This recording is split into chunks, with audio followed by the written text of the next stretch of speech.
Hello there, and welcome to Drift to the Stars. I'm so glad you found your way here tonight. Before we begin, I'd love to know, what country are you joining from, and what time is it there right now?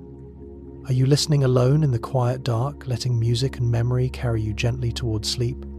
Or are you settled at a table, somewhere sharing a meal with people you love, with this playing softly in the background?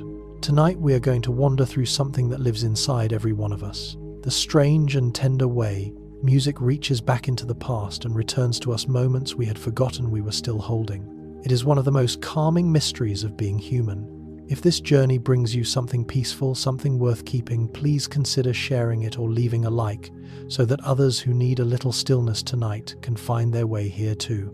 Now, if you're ready, let's begin. There is a moment, quiet, ordinary, unexpected, when a song comes through a speaker in a grocery store or drifts from an open window across the street, and something in you stops. Not your body. Your body keeps moving, but something deeper goes still. And before your mind has formed a single thought, you are somewhere else. A kitchen you grew up in, a car ride that lasted all afternoon, a summer that ended a long time ago. The memory arrives whole with light and warmth, and the particular feeling of being exactly that age before you have had even a moment to ask for it. This is not imagination. This is not coincidence. The brain holds music differently from almost everything else it stores. A single melody can unlock a memory the mind had no idea it was still holding. Not because the song reminds you of something, but because the song and the memory were stored together in the same breath, at the same moment, woven into each other so completely that one cannot arrive without bringing the other along. Scientists call this music-evoked autobiographical memory. But the name is far less interesting than the experience, which is simply this: you are suddenly, briefly, inexplicably home. The feeling fades, as all feelings do, but it leaves something behind, a kind of warmth, a quiet proof that nothing really is entirely lost. Sound is ancient. Sound is fast. Before light has finished crossing a room, sound has already arrived at the inner ear and begun its work. The process is so swift, so automatic, that the brain registers an incoming sound and begins preparing an emotional response before the conscious mind has processed what it heard. Sound travels to the brain faster than almost any other sense. Touch is close, but hearing has a particular urgency. It evolved in a world where the snap of a branch or the low approach of something large meant the difference between safety and danger. The ear does not wait. It sends its signal immediately, directly along a fast channel to the most ancient parts of the brain. This is why music feels immediate in a way that looking at a painting or reading a sentence does not quite replicate. The sound enters and the feeling follows almost simultaneously, not as a thought about the feeling, but as the feeling itself arriving before you have consented to it. There is something quietly humbling about this. A cello drawing a long note can bring tears to a person before they understand why. A particular chord voiced just so can produce a feeling without a name. The ear is honest in a way the rest of perception is not. It does not pause to consider.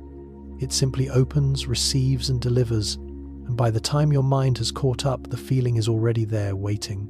There is a particular kind of tenderness reserved for facts about the human mind when it is failing. Alzheimer's disease moves through the brain in a specific direction. It begins in regions responsible for recent memory, the names of people seen last week, the appointment made yesterday, the sentence just begun. Slowly it works its way inward, dismantling the architecture of a self from the outside in. But there is a region it reaches very late, if at all. The part of the brain that stores music memories is one of the last regions affected by Alzheimer's disease. A person who cannot recall their child's name, who does not recognize the room they sleep in, who has lost the sequence of years and the thread of daily life. That same person can often still sing clearly and in full a song they have known since childhood. Caregivers have described it as a window. A song begins to play something familiar from 40 or 50 years ago, and the person who had grown distant and unreachable will lift their head, will sometimes sing along word for word, will for a few minutes be returned to themselves. Scientists still are not entirely certain why music is preserved so deeply. The leading thinking involves the way music is stored redundantly in emotional memory, motor memory, language memory, spread so widely that the disease must dismantle much more before it finds all the threads. Whatever the reason, it is among the most gentle facts in all of neuroscience. Step far enough outside the human scale of things, and you begin to encounter a universe that is far less silent than it appears. Every object with mass vibrates. Every vibration produces something that, if translated into the range of human hearing, would have a pitch, a rhythm, a pattern. Planets do not play music in any sense we can hear, but they are not still. They ring, they pulse, they oscillate in frequencies so low that a single cycle might take hours to complete. The universe itself hums. Jupiter, the largest planet in the solar system, generates radio waves. As it rotates waves that, when converted to audible sound by NASA, instruments produce an eerie, beautiful drone, like a vast and patient instrument playing a single long note. Even the sun breathes. It expands and contracts in a kind of slow acoustic resonance, a phenomenon called helioseismology, the science of listening to the interior of a star. The oscillations are far too low for human ears, but they are real and measurable and continuous. There is something calming about this if you let it settle. The universe is not cold machinery. It is in some sense in motion the way all living things are in motion, not still, not silent, but carrying within itself a constant ancient rhythm that has been playing since long before anything was alive to hear it. We are not listening in a void. We are listening inside a hum. Long before a child is born, before the world outside has made a single impression on them, they are already listening. The womb is not silent. A developing baby hears the rhythms of the body surrounding them, the pulse of blood, the low resonance of the mother's voice when she speaks, the way her breathing shifts when she laughs. And they hear music, not with the clarity of a newborn filtered through fluid and tissue, but they hear it. A lullaby sung to a baby in the womb is often recognized by that child years after birth. Researchers have found that newborns respond differently to melodies they heard during pregnancy than to melodies they are hearing for the first time. Their heart rates shift. Their attention holds longer. They orient toward the familiar sound with a quality that looks to observers very much like recognition, which means that some of our oldest memories are not memories of anything we have seen or touched or tasted. They are memories of sound, of a voice, of a particular melody that arrived before we were ready for the world, carrying with it the first information our nervous system ever received. You are held, you are inside, something warm, you are not alone. This may be why certain music heard as an adult produces a comfort that seems disproportionate to the song itself. Some resonances go further back than we can follow. Most of the time, when we think of doing something with our whole brain, we think of a complex task, solving a problem, navigating a city, following a conversation in a second language. Music does more than all of them. Music activates more regions of the brain simultaneously than nearly any other human activity. When a person listens to a piece of music they love, the auditory cortex is processing sound. The motor cortex is responding to rhythm, even if the body is perfectly still. The limbic system, which governs emotion, lights up. The prefrontal cortex evaluates structure and expectation. Memory centers reach backward. The regions involved in language engage with lyrics. And this happens all at once. Not sequentially, not in turns. All of it simultaneously, in a kind of whole brain event that researchers have described as remarkable for its breadth and its consistency across individuals. Even as you listen quietly tonight, something like this is happening inside you. Without effort, without instruction. The brain, it turns out, was built for music. In a way, it was not quite built for anything else. Not because music is frivolous, but because music touches nearly everything the brain cares about at once. Pattern, prediction, emotion, memory, movement, meaning. And it does this gently. Without asking anything in return, it simply plays, and the brain opens. There is a game researchers play with volunteers in music memory studies. They play a song just the very beginning, the first fragment of a familiar melody, less than a full second, and they ask, "Do you know this?" The results are consistently striking. The average person can identify a familiar song within the first quarter second of hearing it. Not a guess, not a feeling. A clear recognition triggered before a single complete phrase has played. The process involved is not slow and analytical. It is immediate, more like seeing a face than recalling a fact. The brain matches the incoming pattern against an enormous library of stored musical templates, and when it finds a match, recognition arrives whole and instantaneous. This tells us something about how deeply music is stored. These are not fragile files kept in some distant archive of the mind. They are close, accessible, maintained with a care the brain reserves for things it considers essential.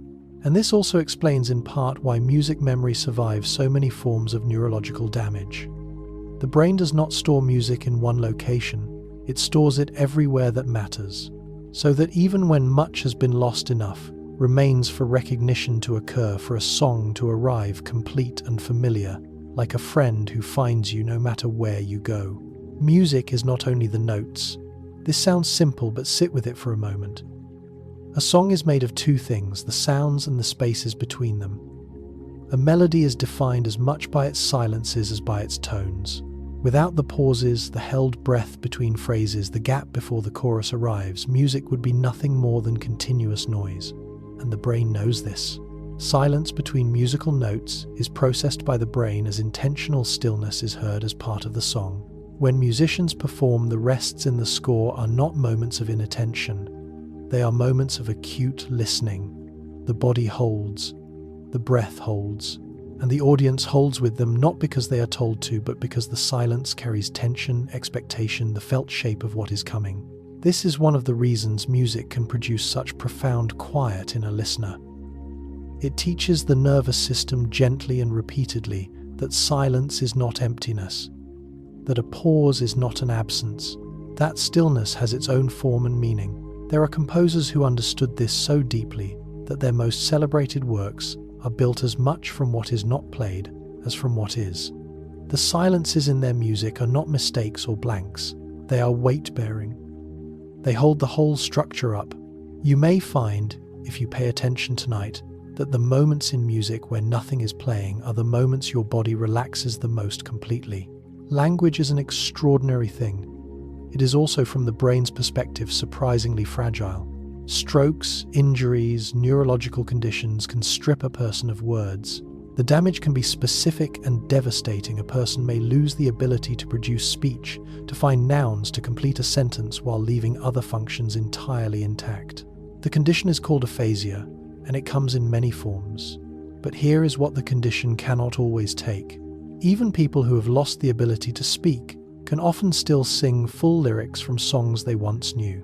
A man who cannot say his own name may be able to sing clearly and in full a song he has known for 40 years. A woman who has lost the ability to produce ordinary speech may find that if a melody is offered, the words arrive on it naturally, as if the song is a vehicle. The words can ride when they can no longer walk. This is not fully understood. The current thinking is that singing engages a different neural pathway than speaking, one that runs partly through the right hemisphere, which is often spared in the types of strokes that affect language. Melody and lyrics stored together in music memory may be retrievable through this alternate route when the direct path is gone. There is a therapy built on exactly this principle, melodic intonation therapy, used to help people with aphasia slowly reclaim speech by first reclaiming song. The music holds the words. Long after everything else has shifted, the music keeps holding them. Far out in the ocean, in the dark, cold water, where light does not reach, a humpback whale begins to sing. The song is not random. It is structured with recognizable phrases that repeat themes, that develop patterns that can last for 20 minutes and then begin again. And across thousands of miles of open ocean, other whales of the same species are singing too, not identical songs but variations on a shared theme, slowly shifting in a direction that researchers can track over years. Whales repeat the same song across thousands of miles of ocean, slowly evolving it over decades. Every year, the songs change slightly. A new phrase appears in one part of the population and spreads not randomly but in a direction, as if the whales are collaborating on a composition that is never finished. By the time several decades have passed, the songs are significantly different from where they began, and yet they remain recognizably related. The way a musical tradition is recognizably related across generations of performers. Scientists are not entirely certain what the songs communicate. The leading thought is that they play a role in reproduction, that the most compelling singers attract the most attention, But the songs are also heard by whales in no position to respond to such a signal. They may carry other meanings not yet understood. What is certain is this: the ocean is not silent. And it has not been silent for a very long time. Long before human beings sat quietly in a room and let a song return them to the past, the ocean was already full of music, old and patient and vast. Place your hand gently against your throat and hum something, anything, a single sustained note, the fragment of a melody you half remember. Feel that. The vibration you feel beneath your fingers is not only traveling outward into the air around you, it is traveling inward through the bones of your jaw, your skull, the small connected architecture of your face. The sound reaches your own ears from two directions at once, through the air and through the body itself. When you hum, the vibration passes through your bones before it ever reaches your ears.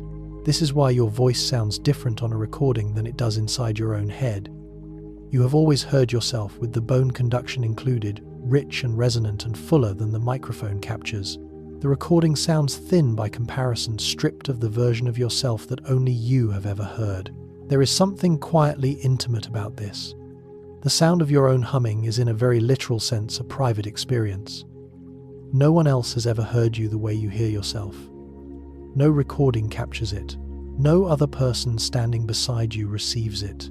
And yet humming has always been a communal act, something humans do instinctively when they are content, when they are soothing a child, when they are working alone, but feel the need to fill the silence with a small evidence of their own presence. It is the most personal instrument. It is always with you, and it asks nothing more of you than the simple act of breathing out with intention. There are certain songs that belong to a specific moment in time so completely that hearing them feels less like remembering and more like returning. Not revisiting, returning, as if the intervening years briefly collapse and you are standing again in a particular light at a particular age, with the particular feeling of being exactly who you were, then uncertain and hopeful and not yet knowing what came next. A piece of music heard during a first experience tends to stay anchored to that moment forever.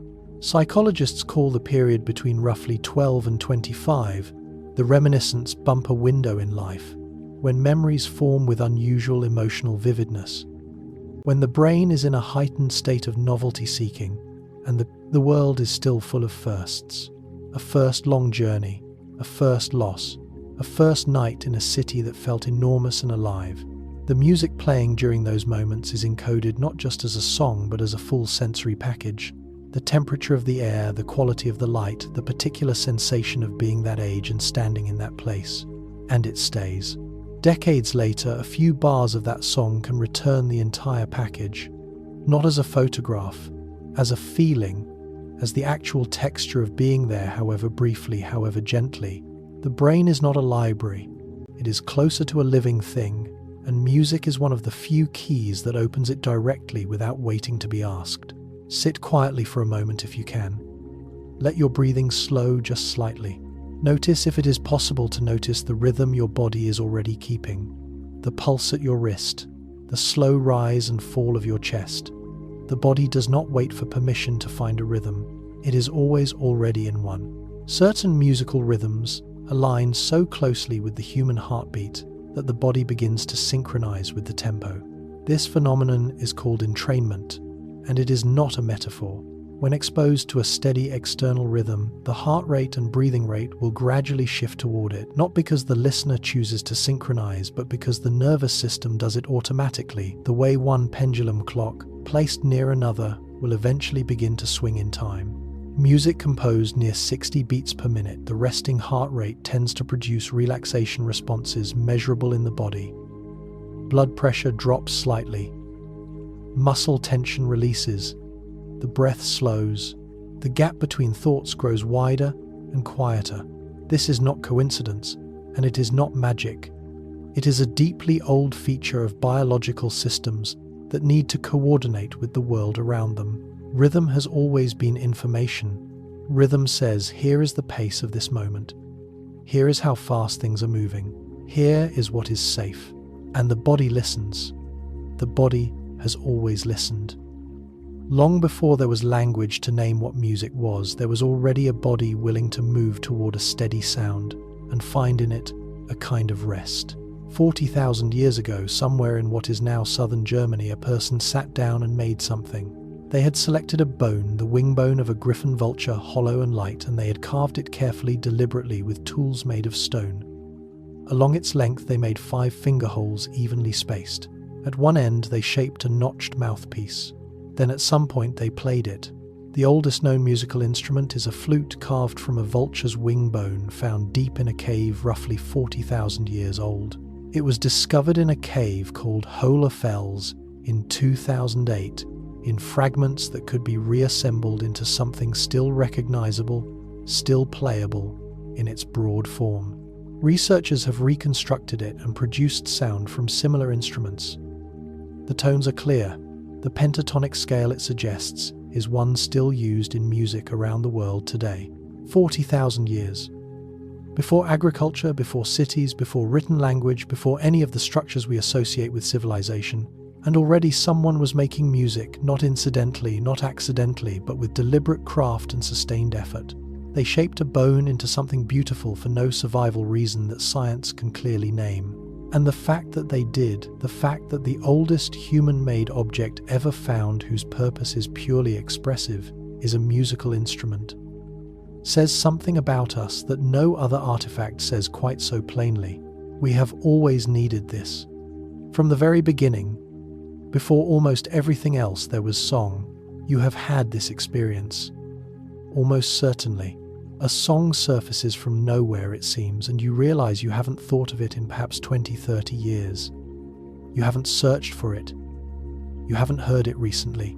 You had forgotten consciously that it existed, and yet when it arrives complete. Every word, every melodic turn, every small ornament in the melody, every familiar chord change, all of it perfectly preserved, waiting apparently all this time. You can hear a song you haven't thought of in 30 years, and your brain recalls it complete, every word, every note. This is not a small thing. Think of how much information the brain discards over the course of a life. Facts learned in school and never applied. Names of people briefly met. The specific content of thousands of unremarkable days. The brain is selective, often ruthlessly so, about what it maintains and what it allows to fade. Music it keeps. Not only the outline of it, not just the general shape of the melody, but the complete, detailed, emotionally inflected version. The quality of feeling the song carried when you first came to love it. Researchers believe this is partly because music is stored redundantly in multiple overlapping systems simultaneously, so that there are many paths by which it can be retrieved, and partly because the emotional weight of a piece of music acts as a consolidation signal, telling the brain at the moment of encoding that this is important, this is worth keeping, this is something to hold. The brain agreed, and it has been holding it quietly all this time. There is a sound that many people describe as the most naturally calming they have ever encountered. It is not music in the composed sense. It has no melody, no rhythm, no intention, and yet it produces in many listeners a response nearly identical to what the best music produces: a loosening, a slowing, a sense of being held inside something larger and gentle. It is the sound of a forest. Forests generate a kind of natural soundscape that scientists found lowers cortisol in listeners within minutes. Cortisol is the body's primary stress hormone.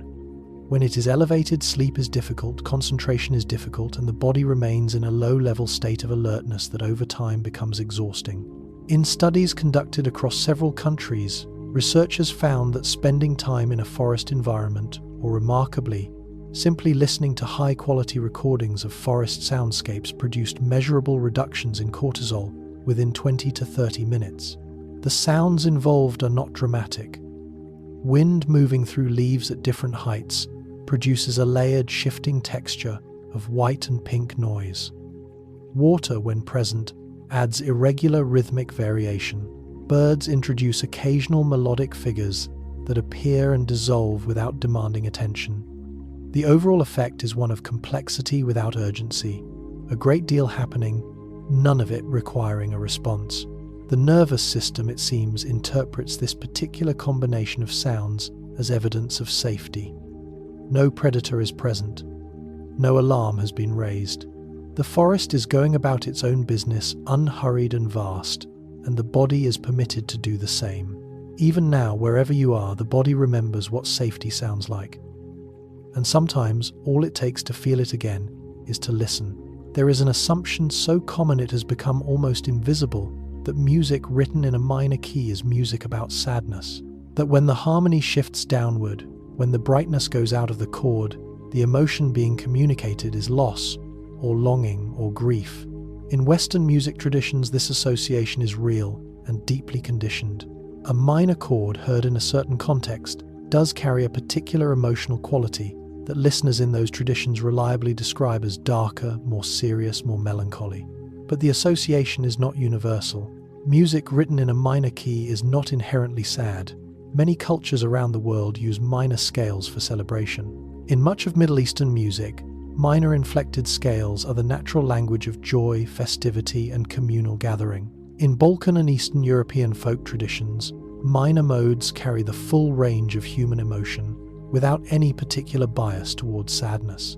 Greek folk music, flamenco, various forms of Indian classical music, all make extensive use of scales that Western listeners might read as sorrowful, while the musicians and audiences for whom they were composed experience them as energizing, celebratory, or simply neutral.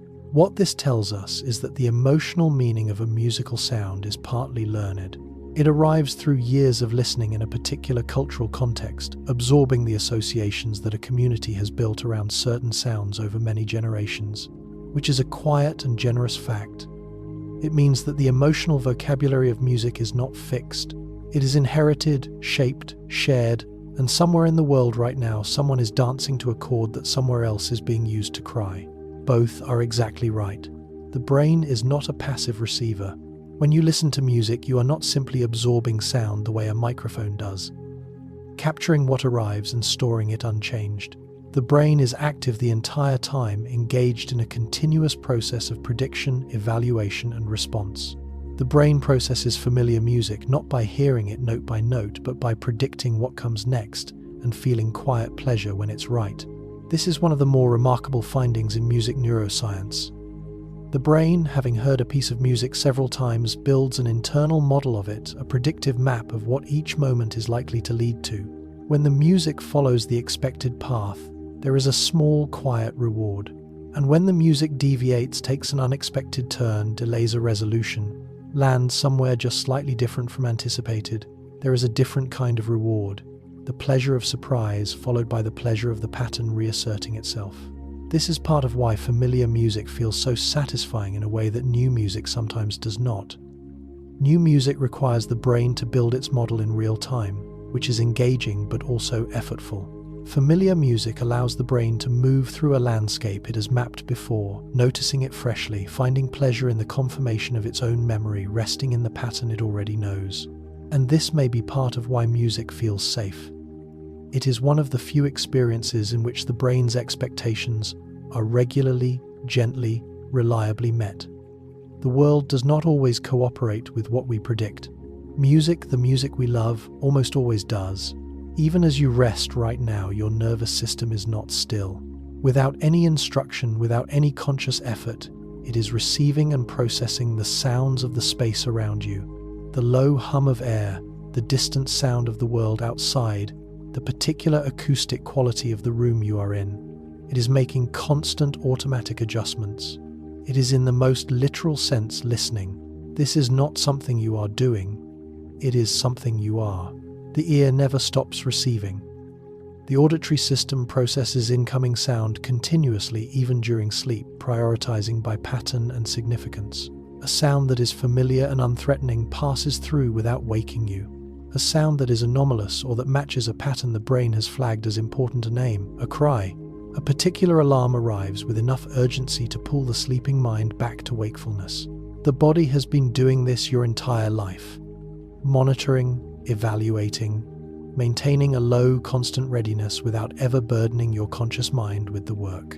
And music, when it enters this system, is treated not as noise but as signal, as something organized and intentional. The brain attends to it differently than it attends to traffic or wind. It leans toward music the way a person leans toward a voice in a crowded room, not because it is louder, but because it is meaningful. You are right now a listening creature in a listening body. You have been this since before you were born, and the world, for all its noise, has always had something worth hearing. There is a particular feeling that comes from knowing something vast is happening just out of reach of your senses. Astronomers study the interiors of stars by measuring the way the star's surface pulses tiny oscillations too subtle for the naked eye, but precisely measurable with instruments. The oscillations reveal what is happening deep inside in regions no light or probe will ever reach. This field is called asteroseismology. Stars collapse and release energy in rhythmic pulses. Some astronomers describe it as a kind of cosmic drumbeat. The Sun, in its own version of this, oscillates in thousands of simultaneous modes, expanding and contracting, ringing like a bell struck from the inside, with periods ranging from a few minutes to several hours. The oscillations carry information about the Sun's interior temperature, composition, and motion data that cannot be gathered any other way. There is something very old in this image. Long before science, human beings looked at the sky and intuited that it was alive in some way, that the lights above them were not inert but participating in something. The specific nature of that participation was not what they imagined, but the intuition that the sky is not silent, that the vast and distant things are in motion, that the universe carries within it a rhythm. That intuition was not wrong. It was simply waiting for the instruments to confirm it. The sky above you right now is not quiet. It is full of rhythm, ancient and continuous, playing at frequencies no ear will ever catch. And yet, it is there. It has always been there, sounding patiently in the dark. Before any word was learned, before any face was recognized, before the world outside had offered a single image or texture or smell, the body already knew one thing with complete certainty: a rhythm.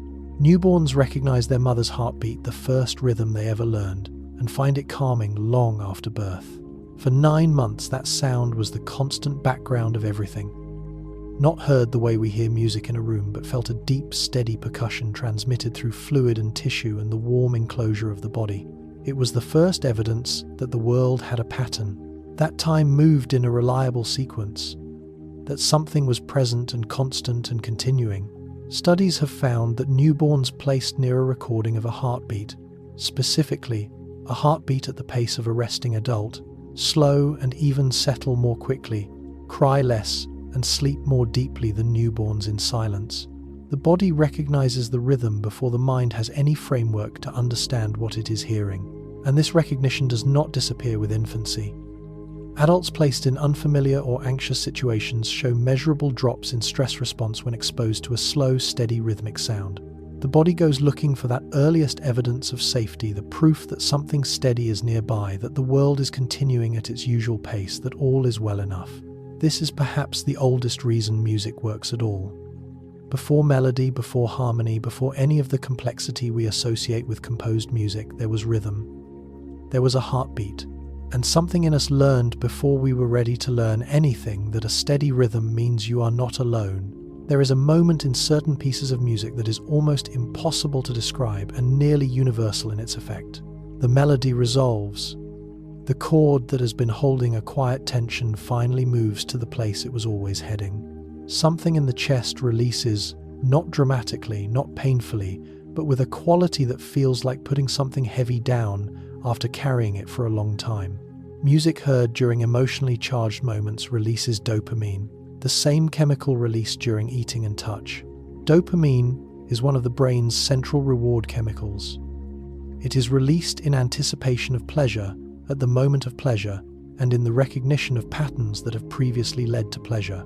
Its presence produces what researchers carefully describe as a reinforcement signal, the brain's way of saying, remember this, return to this matters. That a piece of music can trigger the same chemical response as food or physical warmth is, if you sit with it, extraordinary. Music does not nourish the body.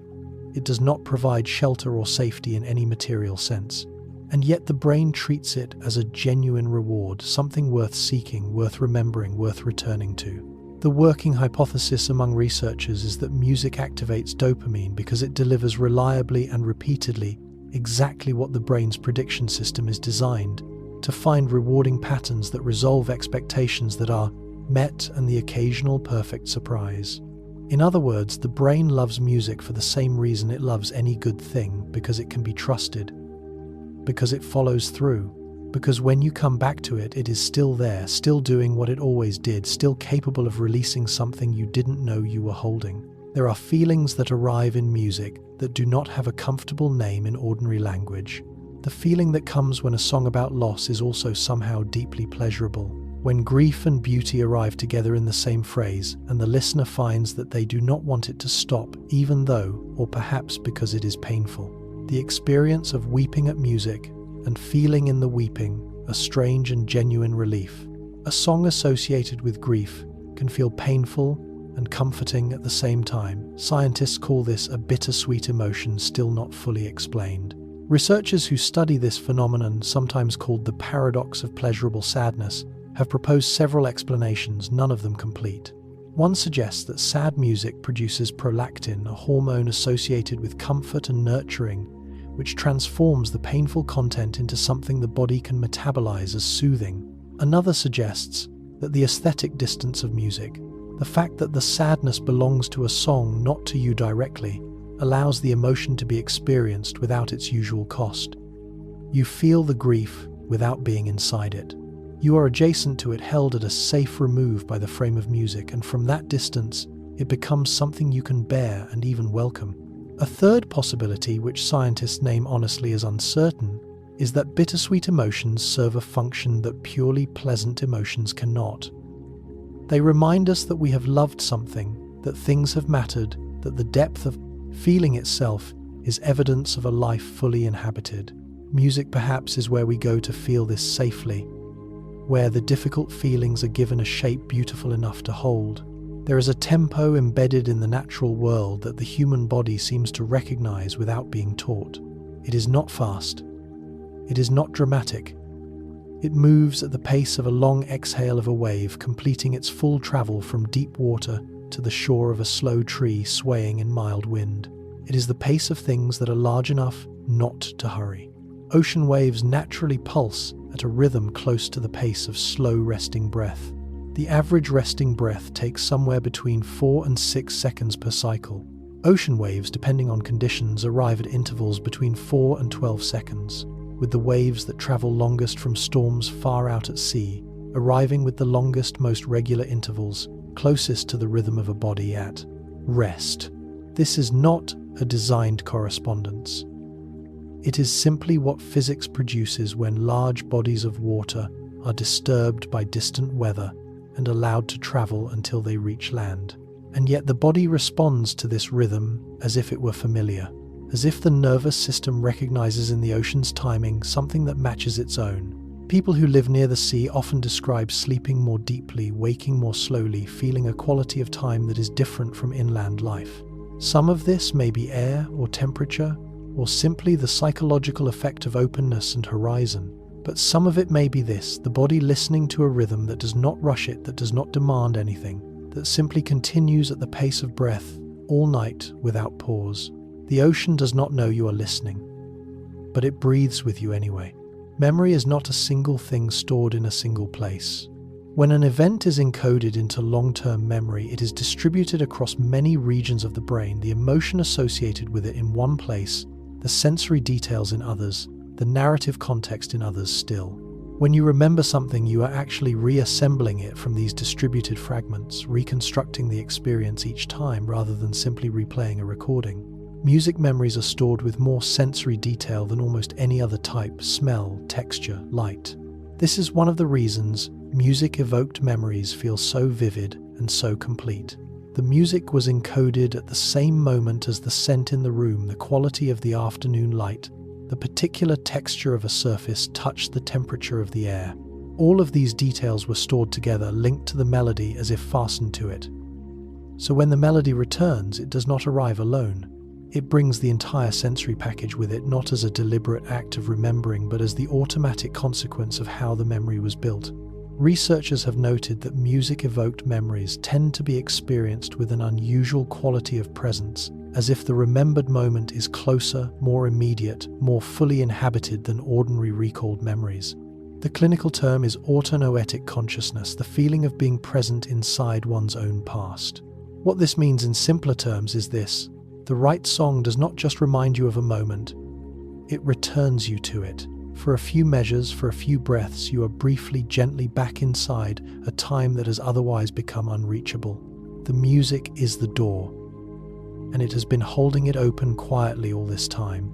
Pain is one of the most subjective experiences a human being can have. The same injury, the same nerve signal can be experienced as overwhelming by one person and as manageable by another. And in the same person, the experience of pain shifts depending on attention, context, emotion, and the presence or absence of distraction. The brain does not passively receive pain signals. It actively processes them, modulates them, amplifies or reduces them based on many factors at once. Music can reduce the perception of pain. Hospitals in some countries now use curated soundscapes as part of post-surgical recovery. The mechanisms are several. Music engages attention, drawing cognitive resources away from the monitoring of discomfort. Music triggers the release of endorphins, the brain's internal pain-modulating chemicals, in a manner similar to mild exercise. Music reduces anxiety, and anxiety is one of the primary amplifiers of pain perception. And music, particularly familiar or self-selected music, activates the reward system in ways that appear to compete directly with the pain signal for the brain's processing resources. In clinical settings, patients who listened to music during and after procedures reported lower pain scores, requested less pain medication, and showed lower markers of physiological stress than patients in silence.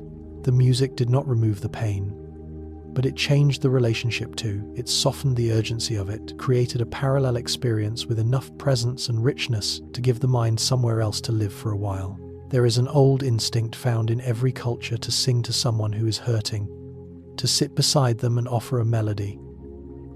But the instinct understood it long before the words arrived.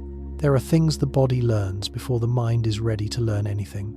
A child who grows up in a home where music is regularly present, not necessarily performed, not formally taught, but simply present, playing in the background of daily life, absorbs something that researchers have been able to measure decades later. Children who grow up hearing music regularly tend to develop stronger pattern recognition in language, in math, in reading faces. The connection is not immediately obvious. Music and mathematics feel distant. Music and the reading of facial expressions feel further still. But what links them is pattern, the detection of structure within complexity, the ability to identify what belongs and what doesn't, the capacity to hold a sequence in working memory long enough to understand where it is going. Music trains all of this. A child learning to hear the difference between two similar rhythms is doing something not entirely unlike a child learning to hear the difference between two similar phonemes. A child following the emotional arc of a piece of music, sensing when tension is building, when resolution is coming, is developing a form of predictive empathy that transfers to reading people. And none of this requires formal music education. The researchers found the effect in children who had simply grown up in musical environments where someone hummed while cooking, where the radio played through the afternoon, where a grandparent sang while working. The music did not teach these children anything directly. It simply surrounded them with organized sound, and the brain, which is built to find pattern, found it and carried what it learned into every other domain where pattern matters, which is most of them. There is a kind of sound that asks nothing of you. It does not resolve into melody. It does not build toward anything. It does not carry a feeling or tell a story. It simply continues, layered, textured, moving at the pace of something natural, and beneath it, almost without noticing, the body begins to settle. The sound of rain falling has been shown to promote deep sleep by creating what researchers call pink noise, a gentle, structured randomness. Pink noise is a specific quality of sound in which energy is distributed across frequencies in a particular ratio. More energy in the lower frequencies, less in the higher ones, in a pattern that follows what mathematicians call a 1/frequency relationship. It is the distribution found in many natural sounds: rain, wind through trees, rivers, ocean, surf. It is also, intriguingly, the distribution found in the natural fluctuations of the human heartbeat and brain activity during rest. When exposed to pink noise during sleep, studies have found that people enter slow-wave sleep more quickly and spend more time in its deeper stages. Memory consolidation, the process by which the day's experiences are organized and stored, appears to be enhanced. Subjects report waking more rested. The rain does not know it is helping. It is simply doing what rain does, falling at varying rates at varying sizes onto surfaces of varying texture, producing a sound of such complex simplicity that the brain, finding nothing in it to analyze or respond to, gradually releases its vigilance. And in that release, something very old and very necessary happens. The day becomes the past, the body becomes the present, and sleep, when it arrives gently carried in on the sound of water falling as it has always fallen in the dark. There are edges of human experience where science stands quietly and admits it does not yet fully see. A person in a coma, deeply unconscious, unresponsive to voice or touch or light, is not simply asleep. The brain is doing something, but what it is doing, how much awareness remains, how much of the outer world penetrates, is genuinely uncertain. Researchers approach this territory with great care because the answers matter enormously and the evidence is difficult to gather. A person in a coma has responded to a familiar song by showing changes in brain activity as if some part of them still knows. In studies using functional imaging of the brain during auditory stimulation, some patients in minimally conscious or vegetative states have shown neural responses to familiar music that differ significantly from their responses to unfamiliar music or meaningless noise. The familiar song produces activity in regions associated with memory and meaning. The brain, on some level, appears to recognize it. What this means for the inner experience of the person is something science cannot yet say with confidence. Whether there is a felt recognition, a sense of comfort, a moment of something resembling return, these questions remain genuinely open. But the fact that the brain responds differently to a familiar song than to silence suggests that whatever is happening in those deep and unreachable states, music has the capacity to reach further into it than almost anything else. The song goes in. Something somewhere responds. And in the space between those two facts, there is a great deal that we do not understand, and a great deal that we perhaps do not need to understand in order to find it moving. Look up on a clear night, away from the light of a city, and the sky appears to be made of silence. It is not. The night sky holds no silence. Radio telescopes detect a constant ancient hiss left over from the formation of the universe. This is the cosmic microwave background radiation light, emitted when the universe was roughly 380,000 years old. In the moments after it had cooled enough for atoms to form and photons to travel freely for the first time, that ancient light has been traveling ever since. It fills the entire sky in every direction uniformly. It arrives continuously, from every point in the cosmos simultaneously. When converted to sound, when its energy is translated into the range of frequencies the human ear can hear, it produces a soft static hiss. Scientists sometimes call it the echo of the Big Bang. It is the oldest signal in the observable universe. It has been traveling for approximately 13.8 billion years, and it is still here, still arriving, still quietly filling the space between galaxies, between stars, between the molecules of the air above the place where you are resting right now. You are sitting inside the oldest sound in existence. You cannot hear it, but it is passing through you, through the walls of the room, through the window glass, through the air in your lungs continuously, as it has been passing through everything since before any star had formed to offer light. The universe began with something, and it has not stopped sounding since. There is something that happens when human voices join together that does not happen when human voices simply occupy the same space. A group of people in a room, each breathing at their own pace, each carrying their own rhythm. They are together, but they are separate. Each body, its own small system running on its own time. And then the music begins and something shifts. Singing in a group, even with strangers, causes heart rates to gradually align within minutes. This is not a metaphor about unity. It is a measurable physiological event.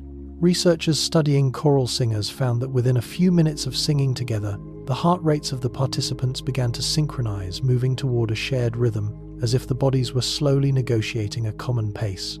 The synchronization was strongest during structured musical passages and loosened during free breathing between phrases. The mechanism involves the breath. Singing requires deliberate, coordinated breathing. Phrases are sung on the exhale. Preparation happens on the inhale, And when an entire group is following the same musical line, they are breathing together. And because the breath and the heart are linked through the vagus nerve, shared breathing produces shared cardiac rhythm. Even as you listen now quietly and alone, your breath is doing something similar, following the pace of the music, slowing where the music slows, opening where the music opens. You are not in a choir, but the music is still conducting you gently toward a rhythm that belongs to this moment and no other. And in that small synchronization between the sound and the body, something that functions very much like belonging quietly arrives. Before you could see clearly, before you could hold your own head up, before you had any concept of the world outside the body that carried you, one sense was already operational. Not touch, though touch was close. Not sight, which required weeks to develop into anything resembling focus. The ear was first. The ear begins forming in a human embryo before any other sensory organ is complete. By the 4th week of gestation, the structures that will become the inner ear have already begun to differentiate.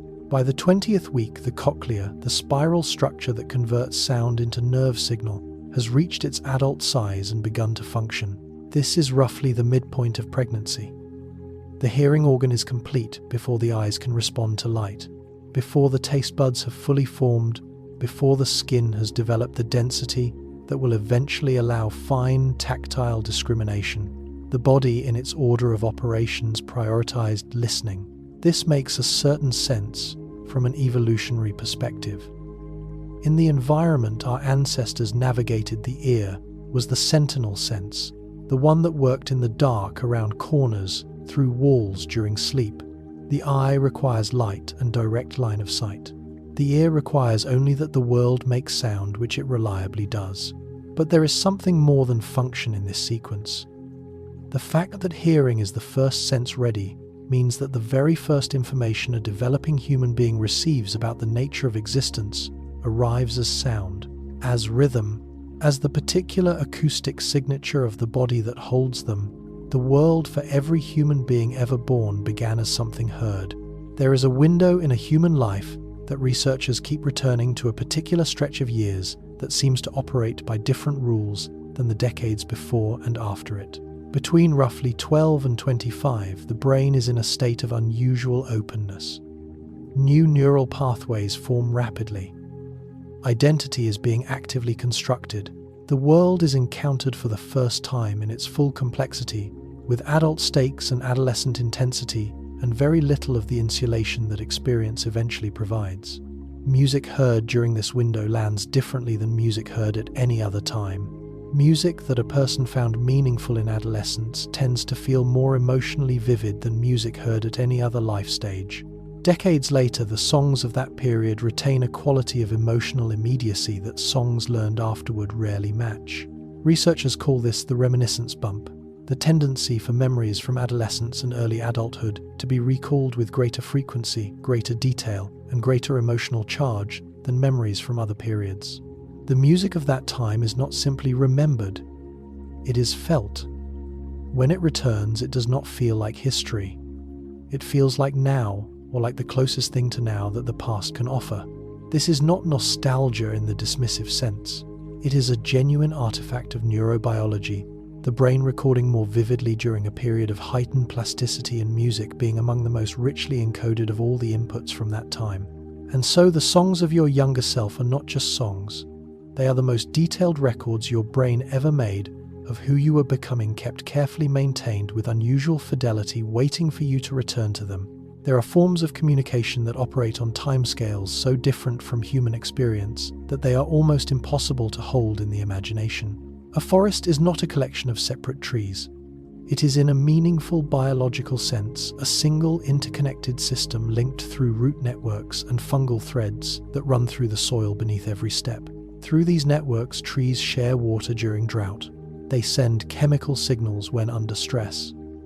They direct surplus nutrients toward younger trees growing in shade. Trees in a forest communicate through root networks at speeds so slow that their conversations may unfold across years. The signals travel not as electricity the way nerve signals travel in a human body at speeds approaching the speed of light, but as chemical gradients moving through fungal filaments at rates measurable in centimeters per day, A message sent from a mature tree to a struggling neighbor in early spring may not complete its journey until autumn. A response may not arrive until the following year, and yet the communication is real. The forest responds, the system adjusts, the trees, in whatever sense is appropriate to apply the word, attend to one another. There is a quality of patience in this that the human mind can barely approximate. A conversation that takes a season to complete. A relationship maintained across decades of imperceptible exchange. A form of connection so slow it cannot be witnessed in a single human lifetime, only inferred from the evidence left behind. Music in its own way moves at human speed, and yet it reaches towards something of this same quality. A song that has been sung for generations is also a slow conversation maintained across time between people who never met. There is an instrument that every human being is born with that requires no materials, no training, no technology, and that has never in all the centuries of human instrument making been fully replicated: the human voice. The human voice contains frequencies that no instrument has ever perfectly replicated. Something in it remains irreducibly alive. This is not sentiment, it is acoustics. The human voice produces what engineers call a complex waveform, a fundamental frequency accompanied by a unique distribution of overtones that varies continuously as the speaker or singer modulates emotion, emphasis, and intent. These overtones are shaped by the resonating chambers of the body, the chest, the throat, the sinuses, the skull, and by the extraordinarily fine muscular control of the larynx and articulators. The result is a sound that carries information on multiple channels simultaneously. The words carry meaning. The pitch carries emotion. The timbre carries the identity of the speaker. The rhythm carries the shape of the feeling behind the language. All of this arrives in the listener's ear at once, and the brain, which has been trained since before birth to process exactly this signal, reads all of it simultaneously without effort. Synthesizers can approximate a voice. Recordings capture its surface. But a voice in the same room directed at you produces something no playback can fully replicate, because the voice is also breath, and the breath is also body, and the body adjusts constantly to the presence of the body it is addressing. When someone sings to you, they are giving you something that exists only in that moment, something that cannot be stored or copied or repeated exactly, something alive in the way only a present breathing thing can be alive. Before surgery, there is a particular kind of fear. It is not always loud. Sometimes it is very quiet, a tightening in the chest, a slowness in the hands, a quality of attention that keeps returning to the same small, anxious thought regardless of what else the mind is offered. The body knows something significant is coming. The nervous system prepares in the only way it knows how, by staying alert, by monitoring, by refusing to fully rest. Listening to music before surgery has been shown to lower anxiety more reliably than some sedative medications. This finding has been replicated across multiple studies in multiple countries involving patients of different ages, different diagnoses, and different surgical procedures. Patients who listened to self-selected music in the period before their procedure showed lower heart rates, lower blood pressure, lower levels of cortisol in their blood, and lower self-reported anxiety scores than patients who received certain standard pharmaceutical interventions. The music is not sedating the body. The way a drug does it is not producing unconsciousness or chemical calm. It is doing something different. It is giving the anxious mind somewhere to live that is not the operating room. It offers pattern where there is chaos, familiarity where everything is unfamiliar, and the particular form of trust that comes from a piece of music you have always loved doing exactly what it has always done. There is an old knowledge here, rediscovered by science. The healer who sang to the patient was not being impractical. They understood in the language available to them that the mind in fear is a mind that needs a place to go. Music has always been that place. There are certain experiences that leave a permanent mark, not because they were dramatic, but because they were first. The first time the ocean was seen from a hilltop and the horizon revealed itself as genuinely endless. The first time a city spread out below a window at night and showed how many lives were being lived simultaneously. The first journey that lasted long enough to make home feel distant and the world feel large. A melody heard in childhood can return fully formed decades later, triggered by something as small as a scent or a slant of afternoon light. The trigger is almost never obvious. It is rarely the song itself, rarely a deliberate act of searching or remembering. It arrives on the back of something else entirely, a particular quality of late afternoon light in autumn, a specific combination of smells, the sound of a screen door closing, the temperature of an afternoon that matches precisely an HTP afternoon from 30 years ago. And with the trigger without warning, the melody arrives not as a thought about the song, but as the song complete, playing in the full sensory context in which it was first stored. Researchers describe this as cue-dependent memory retrieval, the phenomenon by which a sensory detail present during encoding becomes capable of reinstating the full memory when encountered again. Music stored alongside so many sensory details has an unusual number of potential triggers, and so it returns from many unexpected directions, summoned by things that seem unrelated but were, in the moment of first hearing, simply present. The afternoon light has been waiting all this time to remind you. It was always going to. There is a slow dance happening in space, unhurried and ancient, that mathematicians have been watching for centuries. The moon does not orbit the Earth in a perfect circle. Its path is an ellipse, which means that at some points it is slightly closer and at others slightly farther away. And the ellipse itself is not fixed. It rotates slowly, a phenomenon called apsidal precession, so that the whole orbital path traces a kind of slow turning flower pattern over thousands of years. The moon has a slight wobble in its orbit. Mathematicians have described it as a kind of slow waltz around the Earth. This wobble has measurable effects. It influences the pattern of tides over long periods. It affects the geometry of eclipses. It is one of the factors involved in the long-term cycles of ice ages on Earth, the Milankovitch cycles, in which subtle changes in the Earth's relationship to the Sun, accumulated over tens of thousands of years, shift the planet's climate. The Moon, in other words, is not simply orbiting. It is participating slowly, gravitationally across timescales that make a human life feel very small in shaping the conditions under which every human life has ever been lived. And it does this as it does everything, without urgency. The wobble completes one full cycle in roughly 18.6 years. There is no rushing it, no pausing it, no observing it directly in a single human lifetime. It is simply there, turning slowly in the dark, doing what it has always done. Something about that is very calming. Some things move at a pace that has nothing to do with human schedules, and they are fine. There is an assumption so quietly held that it rarely surfaces into conscious thought that musical ability is required to be genuinely moved by music. That the people who feel music most deeply are the ones who can play it, who can name what they are hearing, who can explain in technical terms why a particular chord produces a particular feeling. The assumption is wrong. Even people who describe themselves as tone deaf still feel the emotional pull of music. The brain separates pitch from feeling. Tone deafness, in the strict clinical sense called amusia, affects a small percentage of the population and involves a genuine difficulty in distinguishing between pitches and recognizing melodies. But even among people with this condition, emotional responses to music remain largely intact. The sense of being moved, all of these are processed through pathways that do not require accurate pitch perception. This is because the emotional response to music is not primarily about the notes. It is about the pattern, the rise and fall of tension, the movement toward resolution, the rhythm that the body tracks, whether or not the mind can name it.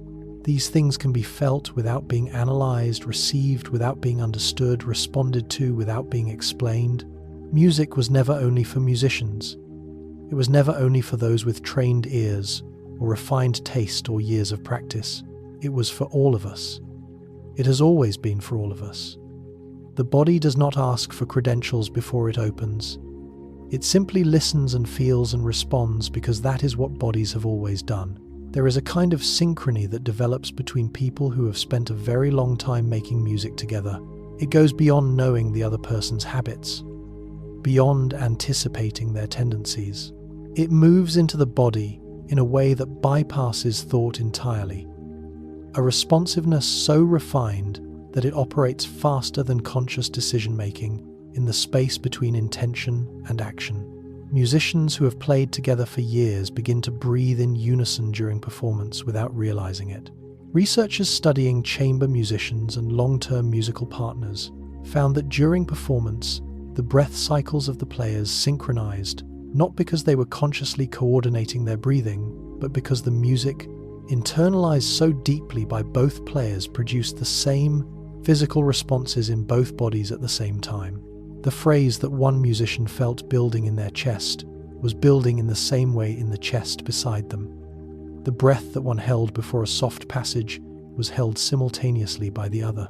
This synchrony extended in some studies to heart rate variability and subtle motor timing, the bodies of long-term musical partners becoming during performance briefly more similar to each other than to themselves in ordinary life. There is a version of this that happens on a smaller scale in any shared musical experience. A concert audience breathing together during a slow movement. A family singing around a table. Two people listening to the same song in the same room without speaking. Music creates a common body for a moment. A shared rhythm. A brief, wordless agreement about how time should pass and what it should feel like. And in that agreement, something that cannot be planned for simply happens. Words carry meaning, but they did not always carry it alone. In the ancient world, the distinction between poetry, music, and memory was not the clean division we draw today. A poem was something sung, a story was something chanted, the information that a culture needed to preserve its history, its laws, its understanding of the cosmos was encoded in rhythm and melody. Because rhythm and melody were the most reliable storage systems available to a mind without paper. The word music traces back to the ancient Greek word for the arts. Given by the Muses, it was never only about sound. It included poetry, dance, and memory itself.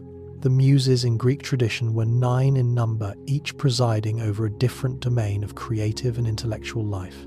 Music in its original meaning was their collective gift, the arts that preserved what mattered, that made beauty from knowledge, that allowed the past to travel into the future on the vehicle of human memory.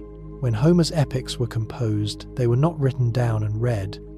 They were performed, sung, accompanied by an instrument, shaped by the rhythm of meter, that made thousands of lines memorizable by a single trained singer. The melody was not decoration, it was the mechanism. The music was what made the memory possible. This is still true in quieter ways. The songs we carry longest are the ones we feel as well as hear. The melodies that lodge most deeply are the ones attached to something that mattered, a feeling, a person, a moment in time. Memory was always musical. Before writing, before recording, before any technology of preservation, there was song. And song was enough. Watch a small child alone in a room, absorbed in something quiet, building, drawing, moving toys from one place to another. And listen. Very often, almost without exception, they are making sound. Not always words, not always anything recognizable as melody, but a low, continuous hum, rising and falling, with the activity pausing when attention sharpens, resuming when the task becomes comfortable again. A child humming quietly to itself is self-soothing, the same mechanism that drives people to hum when anxious or alone. The hum is not performed for an audience. The child is not aware usually that they are doing it.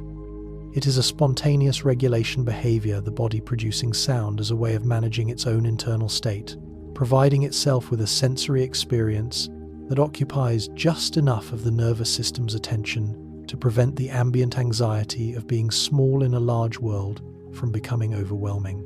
Adults do this too. The person humming absently while waiting for something, the quiet sound that emerges in an empty house in a grocery aisle while working on something repetitive and manual. It arrives without decision, continues without maintenance, and stops without notice. What it is, in physiological terms, is vagal stimulation. The humming activates the vagus nerve, which runs from the brainstem through the throat and chest and into the abdomen, and which is one of the primary regulators of the parasympathetic nervous system, the system responsible for rest, digestion, and calm. Humming tells the nervous system things are all right. There is no emergency. The body is safe enough to make sound, and the nervous system receiving this information begins to believe it.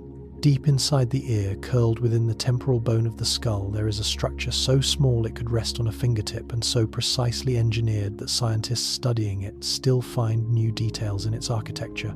It is called the cochlea. It is spiral-shaped, not loosely, not approximately, but with a mathematical precision that follows the same logarithmic curve found in nautilus shells in the arrangement of seeds in a sunflower in the spiral arms of certain galaxies. The cochlea, the tiny spiral structure inside the ear that converts sound to signal, is shaped almost exactly like a nautilus shell. Whether this resemblance is purely coincidental or reflects some deeper principle of efficient geometry is a question that remains genuinely open. What is certain is that the shape serves a function. The spiral allows different frequencies to be processed at different positions along its length, so that high frequencies are detected near the base and low frequencies near the apex, with every pitch in between mapped with extraordinary precision along the curve. The cochlea contains roughly 15,000 hair cells, sensory neurons so delicate that a single loud noise can damage them permanently, and so sensitive that in quiet conditions they can detect vibrations smaller than the diameter of a hydrogen atom. All of this, the spiral, the hair cells, the frequency mapping, developed in its essential form over 300 million years of evolutionary history. The cochlea of a human being is not radically different from the cochlea of many other mammals. It is ancient technology extraordinarily refined, and it is working right now as you listen, translating the air's vibration into the signals that become inside you the experience of music. There is a particular quality of attention that appears in the hour before dawn in the very young and the very old, in anyone who has spent long hours alone with something they are trying to learn. It is a quality of listening before performing, of absorbing before expressing, of sitting with the material not yet ready to declare it, learned, but not yet willing to abandon it either. Some species of birds learn their songs by listening carefully to other birds, then practicing alone in the dark before dawn. In songbirds, this process is remarkably structured. Young birds, typically male in the species studied first, go through a period called the sensory phase, in which they listen to the songs of adult birds without producing much sound themselves. They are building an internal template, a memory of what the song should sound like. Then comes the sensory motor phase, the practice. And the practice happens largely in the pre-dawn darkness, in quiet, away from the social world of the flock. The young bird produces imperfect exploratory sounds. Researchers call these subsong and plastic song, gradually refining them over weeks against the internal template, correcting toward the remembered model. By spring, the song is ready, polished, full-voiced, ready to enter the world. What this suggests quietly is that learning a song, really learning it, carrying it, and making it your own, requires not only exposure but solitude, not only listening but the private, imperfect practice of trying to reproduce what you heard again and again in the dark, where no one is watching until the thing inside you matches the thing you were reaching toward. Every musician knows this space, and so in their own way does anyone who has ever tried to hold on to a song. The brain is a landscape of specialized regions, each managing different aspects of experience, with different tools and different vulnerabilities. Language and music inhabit this landscape in a way that is neither completely separate nor completely shared, overlapping in some regions, diverging in others, linked in ways that clinical cases have illuminated with unexpected clarity. Music memory and language memory are stored in overlapping but distinct brain regions, which is why a stroke may erase words but leave songs intact. The left hemisphere of the brain is dominant for language in most people. The production and comprehension of speech, the retrieval of words, the grammatical organization of sentences. A stroke affecting certain regions of the left hemisphere can leave a person largely unable to speak while leaving other capacities intact. Music is processed more bilaterally across both hemispheres, with the right hemisphere playing a particularly important role in melody, rhythm, and the emotional aspects of musical experience. This means that a stroke affecting language can leave music largely untouched, because music has its own roots, its own architecture, its own addresses in the brain. And so the person who cannot say good morning may be able to sing it. The person who cannot find the word for the person they love most may be able to sing a song that belongs to them. The words removed from the direct route find another path, older, more distributed, more redundant, and arrive on the back of melody. There is a therapy built on this melodic intonation therapy, in which patients are helped to access language through the vehicle of song, gradually fading the melody as the words become more accessible through practice. The music makes a path, and slowly, carefully, the words learn to walk it. There is something that passes between two people in the same room that no recording captures and no description fully conveys. It is not visual. It is not usually conscious. It arrives the way weather arrives, as a change in the quality of the atmosphere, a shift in the conditions inside the room. The sound of another person's calm, steady breathing in the same room can shift a listener's own breath without any awareness. This is a well-documented phenomenon in sleep research, where it has been observed that people sharing a bed will often synchronize their breathing patterns over the course of a night with neither person aware of the process. The synchronization appears to happen through subtle acoustic and tactile cues, the sound of breath, the faint movement of the mattress, the micro-vibrations that a breathing body produces in the surfaces it contacts. But it also happens in waking life. A person sitting near someone who is breathing slowly and deeply, who is visibly at rest, will find, if they pay attention, that their own breath has shifted, has slowed, has taken on something of the quality of the other person's ease. Therapists know this. Teachers know it. Parents sitting beside a child in the dark know it deeply.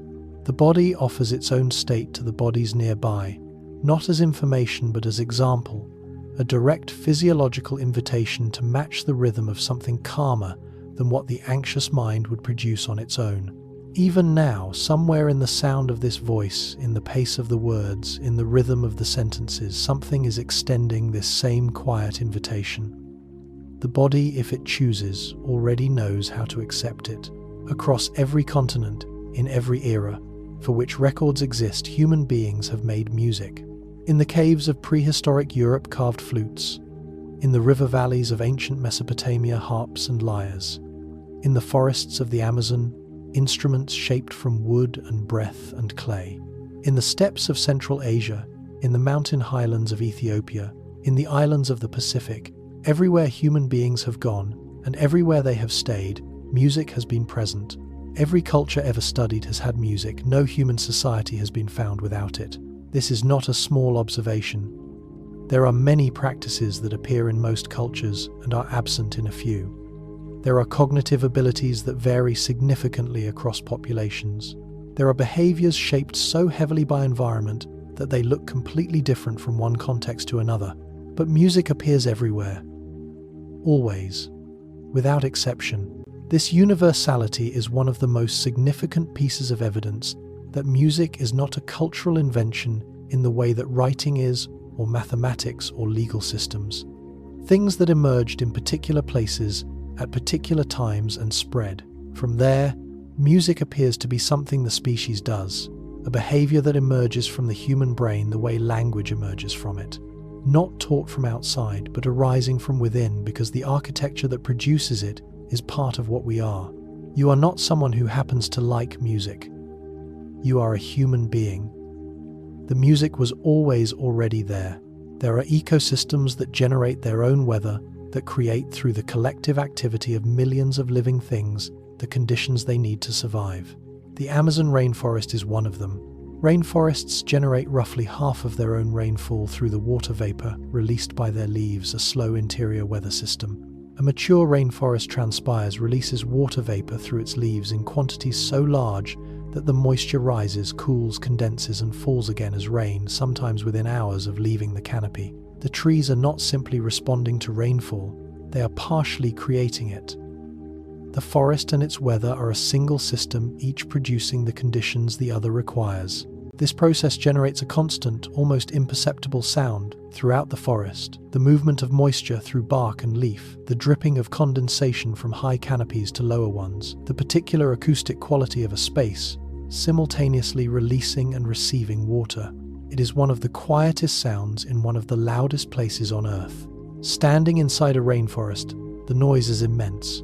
Birds, insects, water, wind in the upper canopy, and yet beneath all of it, if you could be very still, there is this slow hydraulic breathing of the forest, moving water through itself, sustaining itself, turning its own exhalation back into rain. The forest breathes, and in breathing it makes the conditions for its own continuation.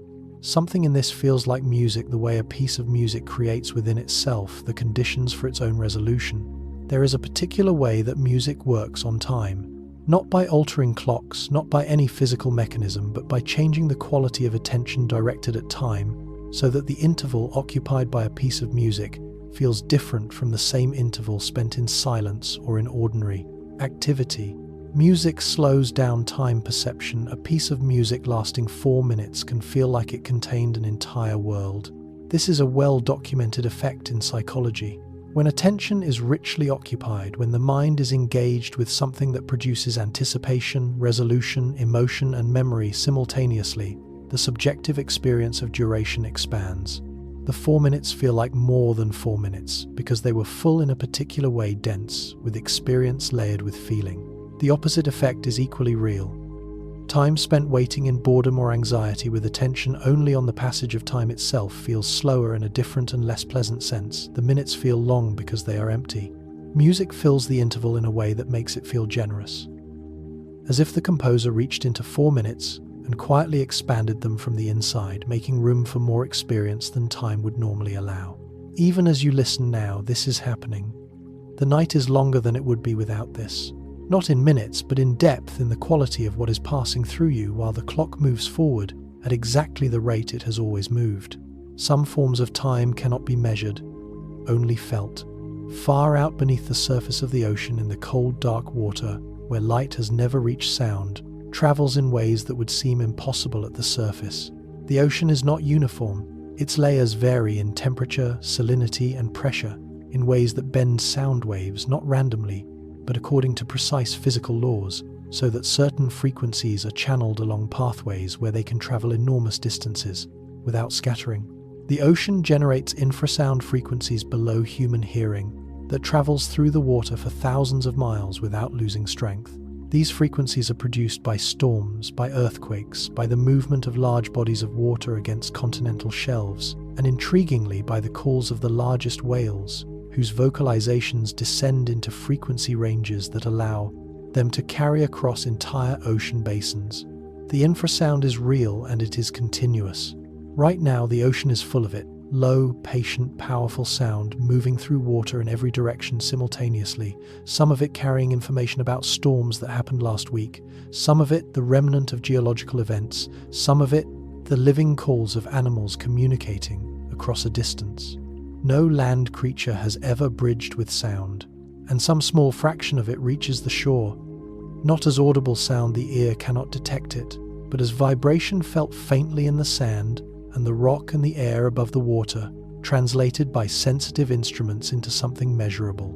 The ocean is always speaking, in frequencies too low for hearing and messages too vast for understanding, but continuously, patiently, across the full breadth of itself, it is always speaking. Long before a child understands what walking is, they have already felt its rhythm.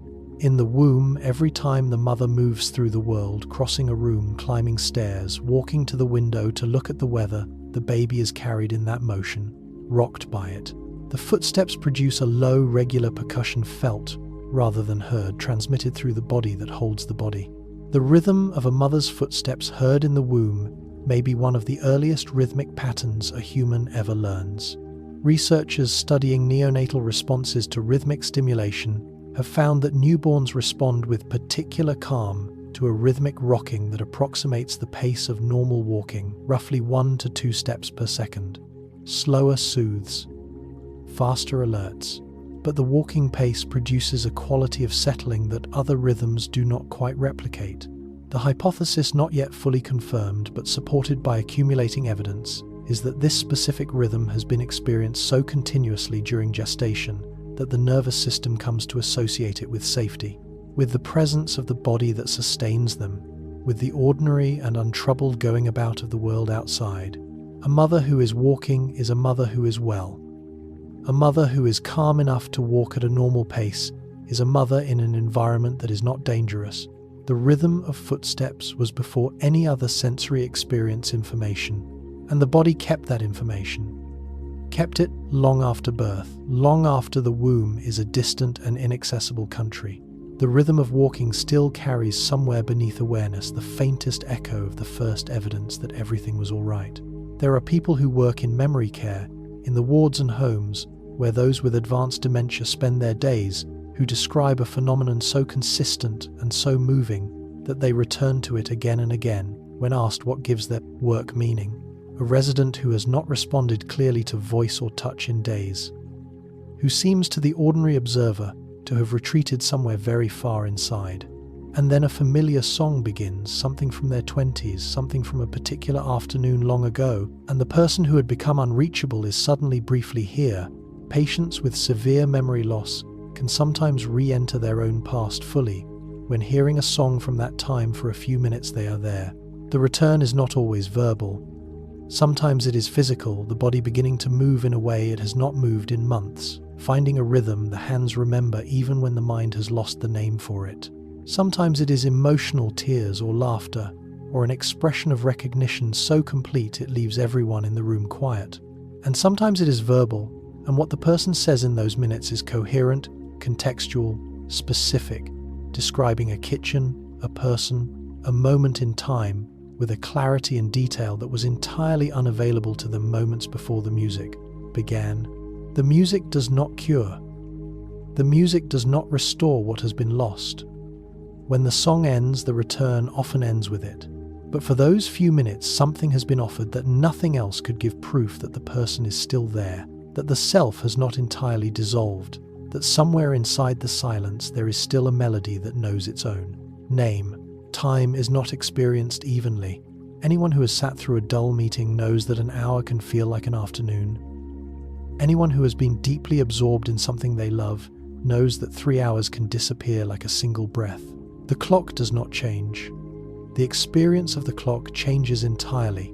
Music slows down time perception. A piece of music lasting 4 minutes can feel like it contained an entire world. This dilation of subjective time is one of the gifts that music gives that is difficult to name and easy to undervalue. In an age that has organized itself around efficiency, around the compression of experience, the acceleration of delivery, the reduction of waiting, music offers something almost countercultural. It makes time feel larger, not longer in the tedious sense. Larger in the sense of containing more. A 4-minute song experienced with full attention can hold a complete emotional arc, tension, and release memory and anticipation. A beginning and something that functions as an ending, in a span that would otherwise be just long enough. To check a phone, the mechanism involves attention and memory. When experience is rich and varied, the mind creates more memory markers for a given interval. And when it looks back at that interval later, it perceives it as having lasted longer than an interval of equal clock time that was. Monotonous. Music packs experience densely. It gives the mind many things to store, and so the time it occupied feels in retrospect substantial. Even now tonight, the time you are spending here is becoming larger than its minutes. The darkness outside is the same darkness, but inside it something is growing slowly more spacious. Below the range of human hearing in the low frequencies that the body feels more than the ear processes, the ocean maintains a conversation with itself that has been ongoing since long before any shore was inhabited. Whales can hear each other singing across an entire ocean basin, a conversation measured in thousands of miles. The low-frequency calls of fin whales and blue whales, the largest animals to have ever lived on Earth, travel through the ocean's deep sound channel, a layer of water at a particular depth where temperature and pressure combine to bend sound waves back toward the horizontal, channeling them across vast distances with minimal loss. In this channel, a single call can travel from one side of an ocean basin to the other. A blue whale singing near Iceland may be heard hours later by another blue whale near the coast of Brazil. Not faintly, not as a trace signal requiring instruments to detect, but as a full, clear vocalization received as intended. Scientists still do not know with certainty what all of these calls communicate. Some are believed to be contact calls, the ocean-scale equivalent of checking in. Some may carry information about feeding grounds or migration routes, or the presence of other animals. Some may simply be the whale's version of what humans do when they are alone in a large space and feel the need to make sound. What is known is that the whales are communicating, and that they are communicating across distances that make the concept of distance feel different. The ocean holds their voices. It has always held them.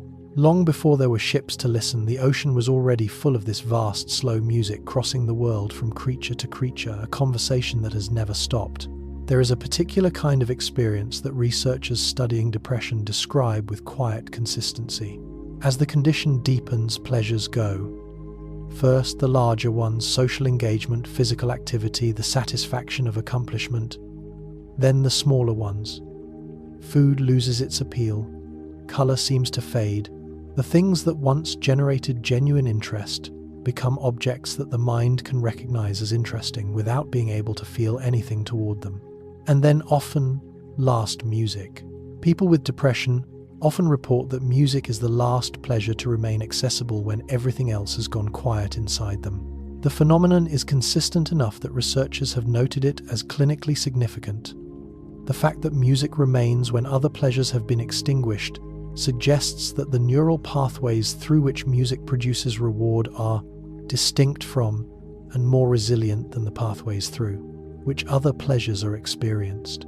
For many people navigating very difficult periods, music becomes not a luxury, but a necessity, the one remaining thread connecting them to the experience of feeling something. A song that produces even a trace of emotion in a period of emotional numbness can become enormously important. It is evidence that the capacity for feeling is not gone, that something in the system is still intact. This is not a cure, and it is not offered as one, but it is a form of evidence. The music still reaches you. That means something is still there to be reached. And in that small, persistent fact, there is a kind of quiet hope that requires no words to carry. The ear never rests, not during sleep, not in the deepest states of anesthesia that still preserve some brain function, not in the quiet of a room where nothing seems to be happening. The auditory system maintains a continuous low-level monitoring of the acoustic environment, processing incoming sound, evaluating it against stored patterns, making constant decisions about what requires attention and what can be allowed to pass.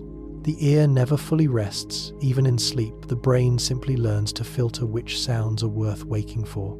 This filtering is not a simple volume control. It is a sophisticated pattern-matching operation. A person who sleeps soundly through traffic and construction noise will wake immediately when a baby in another room makes a specific kind of cry. A person who lives near a train track will stop hearing it within weeks of arrival, not because the trains are quieter, but because the brain has classified the pattern as expected and non-threatening and assigned it to the background. The brain wakes for anomaly, for significance, for pattern breaks. A name spoken softly in a room full of noise will reach a sleeping person more reliably than a louder sound that carries no personal significance. This is called the cocktail party effect in waking life, and it operates in sleep with the same basic logic. Music heard during sleep passes through this filter differently than ordinary sound. The pattern recognized as organized and intentional is processed at a level slightly deeper than ambient noise. Studies have found that familiar music heard during slow-wave sleep can influence the content of dreams, not dramatically, not literally, but as a quality of tone that colors what the sleeping mind constructs. The music goes in. Even in sleep, there are songs that do not belong to you and yet feel in some way that resists explanation like yours, not because you heard them first, not because you were present for any particular moment they accompanied, but because they were always in the air of a life you were growing up inside, heard through a wall, drifting from another room, playing on a radio in the early morning before you were fully awake, absorbed without intention, kept without knowing you were keeping them. A piece of music your parent loved that you grew up hearing in another room can feel like a memory of theirs, even though it was never yours. Researchers studying the inheritance of musical preference have found that children raised in homes with strong musical cultures, where specific artists or genres were regularly present, often develop deep emotional attachments to that music. In adulthood, even without any deliberate effort to share it. The music of a parent's generation becomes, through sheer repetition and atmospheric presence, emotionally significant to the child, and the quality of the feeling is unusual. It is not quite nostalgia, because the music does not belong to any specific memory of the child's own. It is something closer to empathy across time, the felt sense of what a particular song might have meant to someone you love, absorbed somehow, from the way they moved when it played or the quality of the silence they kept while it was. Don, you carry music that is not yours, and it has become through carrying something close to yours after all. The inheritance was never declared, but it happened, and it lives in you now alongside the music that was always unambiguously your own, the whole collection making a sound that is entirely quietly yourself. The sky at night is a history lesson that requires no words. Light has a speed. It travels in the vacuum of space at roughly 300,000 kilometers per second, faster than anything else in the universe. And yet the distances between stars are so enormous that the light we see from them tonight left its source long ago. Lightning strikes produce a burst of electromagnetic energy that travels at near the speed of light and leaves behind a sound that travels only at the speed of sound, arriving later like an echo of the light. This familiar experience, seeing the lightning before hearing the thunder, counting the seconds between flash and sound to estimate the storm's distance, is a small, accessible version of a principle that operates at cosmic scale. When you look at the night sky, you are seeing different moments in time simultaneously.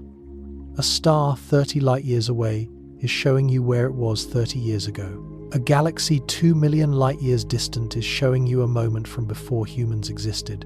The sky is not a snapshot of the present. It is a collage of the past, each point of light arriving from a different moment in history, all reaching your eye at the same instant. The thunder arrives late. The stars arrive late. Everything we receive from the distant world is already the past by the time it reaches us. And yet it reaches us. Whatever the distance, however long the journey, the light, the sound, the signal, it arrives. And we are standing here to receive it. That perhaps is the most calming fact of all. The facts that have no practical application, the things that were sent toward you across distance and time, do eventually arrive. There is a kind of care that requires no explanation, no language, no understanding of physiology or neuroscience, or the structures of the premature brain. It is simply this: someone begins to sing. Music therapy has been shown to help premature infants regulate their breathing. A lullaby in the neonatal unit can steady a heartbeat. Premature infants exist in a difficult territory between the world they were not quite ready for and the body they have not yet finished growing. Their systems are functional but fragile, the breathing irregular, the heart rate variable, the sleep architecture not yet established in the rhythms that will come later. In clinical studies, certified music therapists working in neonatal intensive care units used live parent-sung lullabies, adjusting tempo in real time to the infant's breathing, gently matching and then guiding the rhythm of breath, and found measurable improvements in oxygen saturation, heart rate stability and sleep organization. The live voice was found to be more effective than recorded music. The parent's voice specifically produced stronger responses than the voice of a trained professional.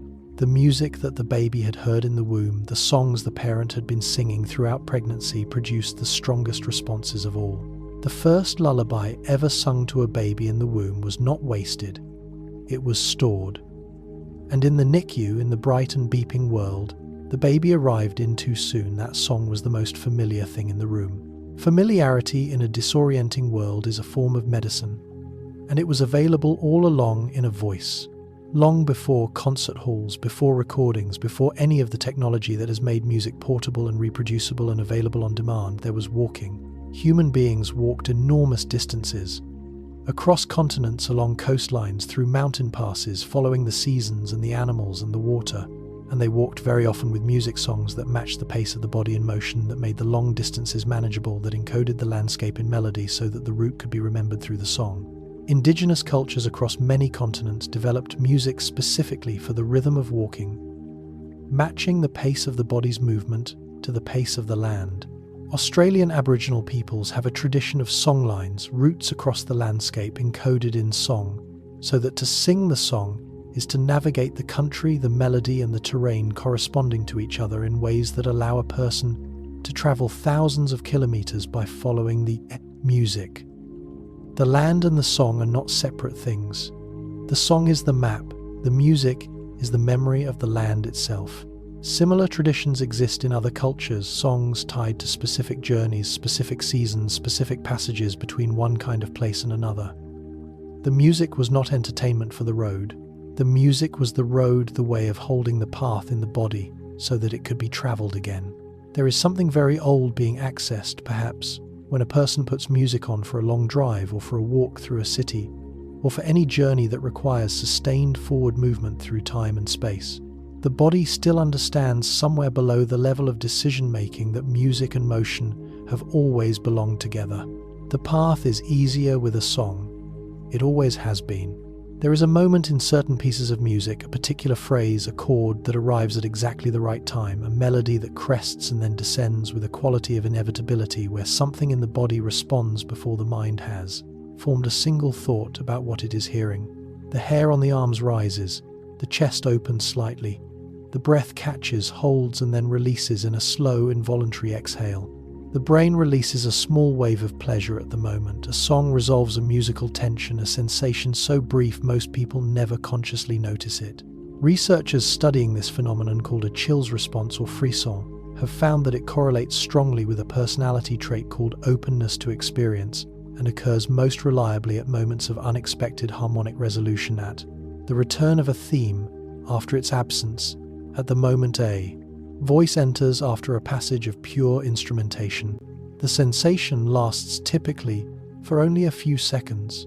It is so brief that many people who experience it regularly have never stopped to name it. It simply happens, is noted somewhere below the threshold of deliberate attention and passes. But its physiological signature is measurable. Skin conductance rises, heart rate changes, brain activity in the regions associated with reward and emotion shows a brief, clear peak and then subsides as the chord resolves and the tension it carried dissipates into the ongoing music. It is the body's honest review of a piece of music. Not considered, not composed, not filtered through preference or taste.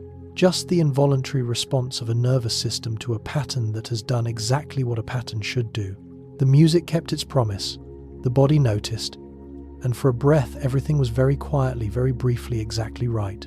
The moon has been moving away from the Earth since shortly after it formed slowly, by roughly 3 to 4 centimeters per year, a retreat so gradual it is imperceptible on any human timescale. And yet mathematicians who model its orbit describe it not as a simple recession, but as something more complex, a slow, turning, gently irregular path that has its own rhythm, its own pattern of advance and retreat. The moon moves in its orbit at roughly the same pace a person walks, a quiet coincidence that has no known significance and is beautiful anyway. The average human walking pace is roughly 5 kilometers per hour. The moon moves in its orbit at approximately 1 kilometer per second, which is, when you translate that into different units, roughly 3,600 kilometers per hour. Not the same number. And yet there is a version of this correspondence that is real. The moon completes one rotation on its axis in exactly the same time it takes to complete one orbit of the Earth, a phenomenon called tidal locking, so that it always shows the same face. It is in a sense perpetually facing us, perpetually oriented toward the place where we are. This is not intention. It is physics. The same tidal forces that slow the moon's rotation also gradually slow the Earth's. But the result is that the moon has been keeping pace with us in its own fashion for billions of years, always showing the same face, always completing the same turn in the same time. A constancy so complete it is indistinguishable from loyalty. Some things, it turns out, simply face us, and they have been doing so for longer than we have been here to notice. There is a piece of music you have heard so many times that you no longer hear it, not because it has lost its quality, but because familiarity has moved it from the foreground of attention to the background of experience, present, recognized, no longer demanding to be processed. It has become part of the furniture of a particular time and place in your life, inseparable from the room it played in, the light that was present, the version of yourself that heard it first. And then, one afternoon, something shifts. You hear it again. Really hear it the way you heard it the first time, with full attention, with the full weight of what has happened since falling across it. Music heard during a first encounter with nature, a mountain, the sea, a vast open field, tends to stay tied to that landscape for the rest of a person's life. The association is not metaphorical. It is structural. When a piece of music is encoded at the same moment as a powerful sensory experience, particularly one involving scale, vastness, or the quality of feeling very small in a large world, the two are stored as a unit. The music carries the landscape. The landscape carries the music. Years later, hearing the song returns the mountain. Not as a photograph, not as a thought about the mountain, but as a felt quality, the particular sensation of standing somewhere that made the world seem very large and the self very small and paradoxically very alive. Some people carry entire geographies inside certain songs. A coastline inside a chord progression, a forest inside a melody, a night sky inside a piece of music heard once long ago on an evening that changed something. The music held it. It is still holding it. It will hold it as long as you do. Sound enters the brain before thought has a chance to prepare for it. This is not a poetic observation. It is a sequence of events with measurable timing. From the moment sound reaches the ear to the moment the auditory cortex produces an initial processing response takes only about 10 milliseconds. The emotional response, the engagement of the limbic system, the structures that generate feeling, follows within roughly 100 milliseconds. The conscious awareness of what has been heard, the moment you know that you are hearing something and can name it, takes longer still. Even a single musical note heard in isolation activates the emotional centers of the brain before the analytical ones can respond. This is why certain sounds can produce feeling before they produce understanding. A low resonant tone in a minor key can produce a quality of sadness or weight before the listener has processed that they are hearing music. A high, bright cluster of notes can produce brightness or alertness before the analytical mind has identified the source. The emotion is not a response to the thought. The emotion is faster than the thought. It arrives first, and the thought comes in afterward, often constructing a reason for the feeling that was already fully present before the reasoning began. This is not a flaw in the system. It is the system working as it was designed, the emotional brain receiving information and generating an immediate orientation response, drawing the slower analytical processes toward what matters before the analysis has been completed. Music, which speaks directly to the emotional brain, is one of the most reliable ways to put feeling in a room before any words have arrived to explain it. That is why concerts begin with sound, not speeches. The music goes first, the body opens, and then there is space for everything else. Even as you rest right now, something very old is happening inside you. The question of why music is pleasurable is not as settled as it might appear. From a strict evolutionary standpoint, the framework in which behaviors persist because they improve the chances of survival and reproduction music is difficult to explain. It does not directly provide food or shelter. It does not improve physical strength. A person who cannot perceive music at all is not by most measures at any meaningful survival disadvantage. Scientists still are not fully certain why humans find music pleasurable at all from a survival standpoint. It is not obviously necessary, and yet every human civilization has made it anyway. There are hypotheses. One suggests that music is an evolutionary byproduct, that the brain systems that produce pleasure in response to music evolved for other purposes such as language or social bonding, and music happens to activate them. Another suggests that music is a genuine adaptation, that it served early human communities by facilitating coordination, social cohesion, and the transmission of cultural knowledge in ways that provided real survival advantages. A third hypothesis, which some researchers find compelling, is that music's value is precisely its lack of obvious utility, that it is the human brain's most extravagant demonstration of its own capacity. The way a peacock's tail is an extravagant demonstration of biological fitness. Music says this brain is capable of far more than survival. It can generate beauty that serves no immediate purpose. It can find pleasure in pattern for its own sake. Whether or not any of these explanations is correct, and scientists are honest that none of them is fully satisfying, the fact remains every human culture has made music. The behavior is as universal as eating, as shelter-seeking, as caring for children. Whatever it is, for we have always done it. The mystery at this point may be part of the pleasure. There is a form of intimacy that requires no words and no touch, only proximity and breath. A person lying in the same room as someone they trust, both in the quiet, dark, not speaking, the breathing of one gradually influencing the breathing of the other, without either person registering the process consciously.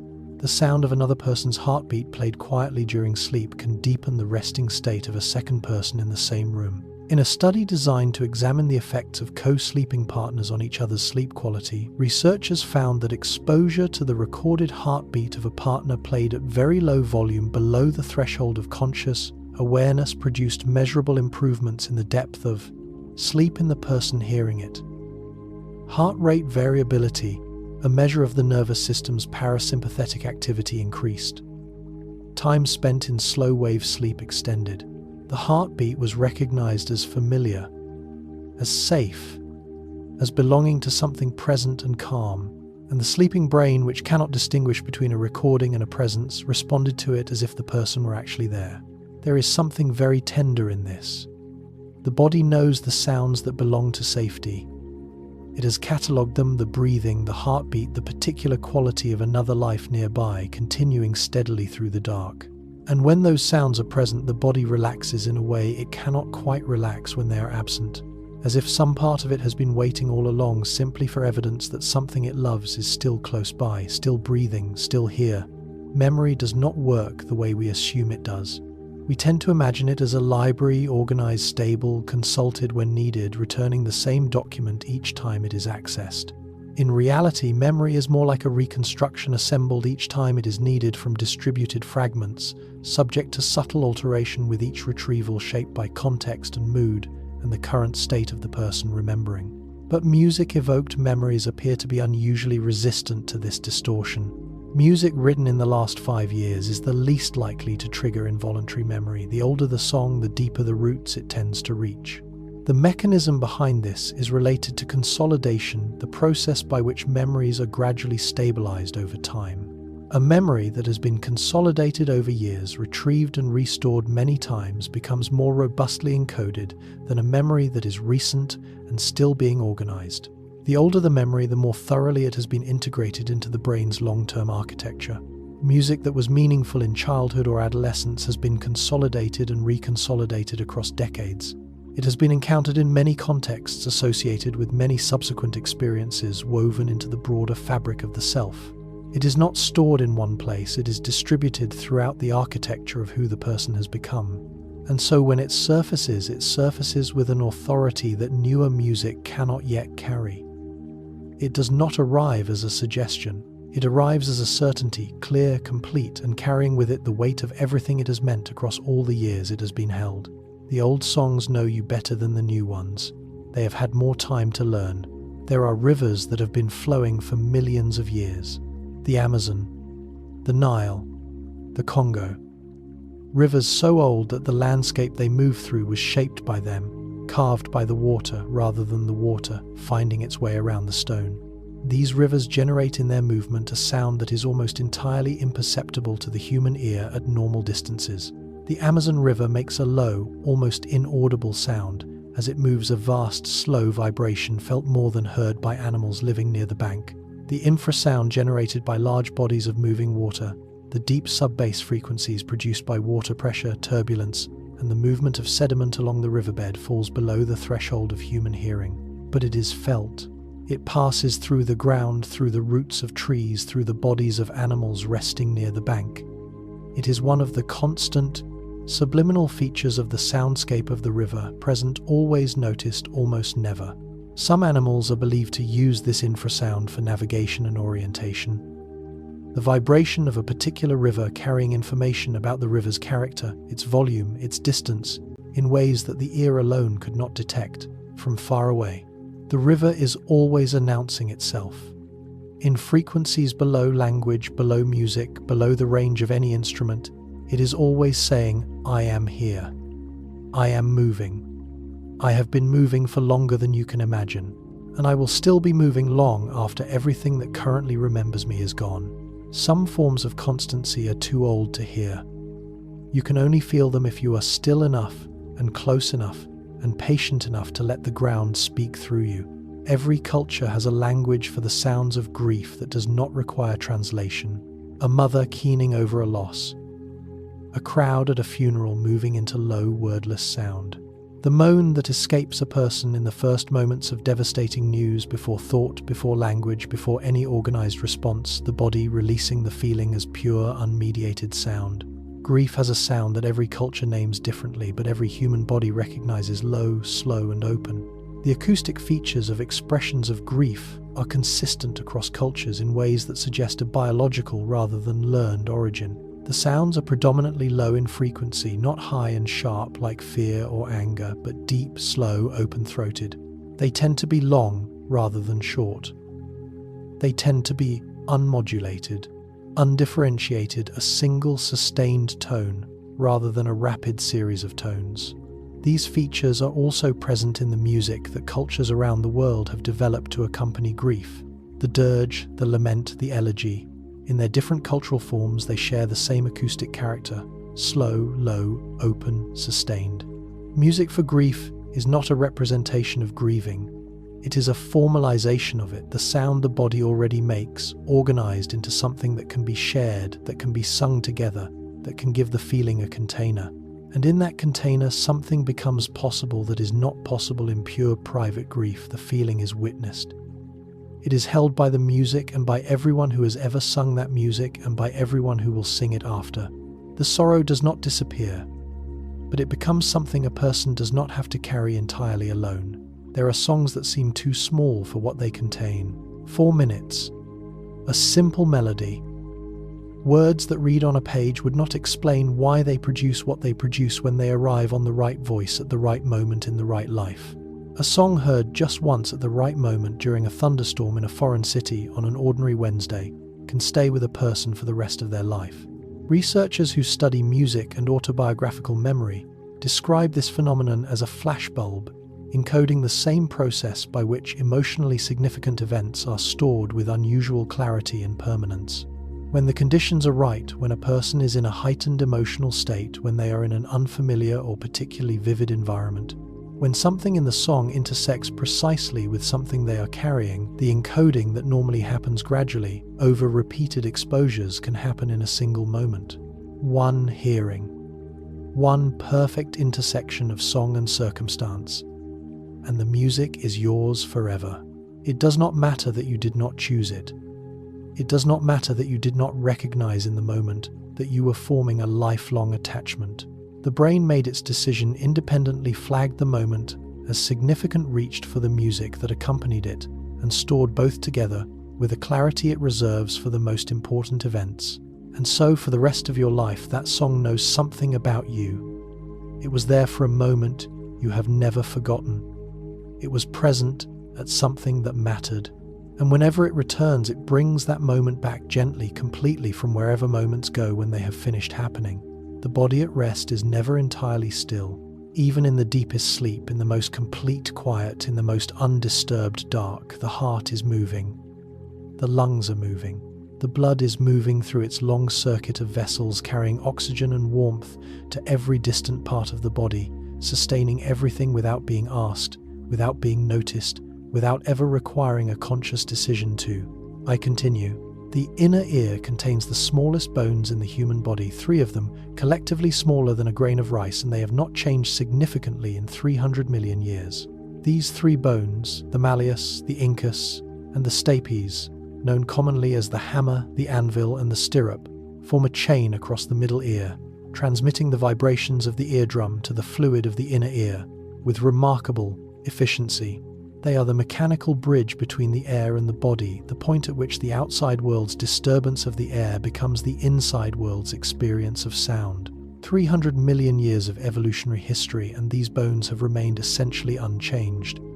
They appear in fossils of early mammals in forms already recognizable. They were present in their essential function long before the first human being walked the earth, long before the first song was sung, long before any living thing had yet to hear music. And yet they were ready. They had been ready for 300 million years.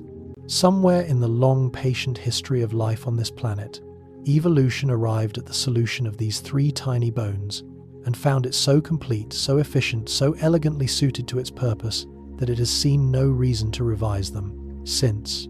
The smallest things sometimes are the most ancient, and the most ancient things are often the ones still quietly doing exactly what they were always meant to do. There is a practice among certain sound artists and field recordists of going to rivers with very sensitive microphones capable of detecting frequencies far below those captured by ordinary recording equipment and listening to what the water does beneath the range of ordinary hearing.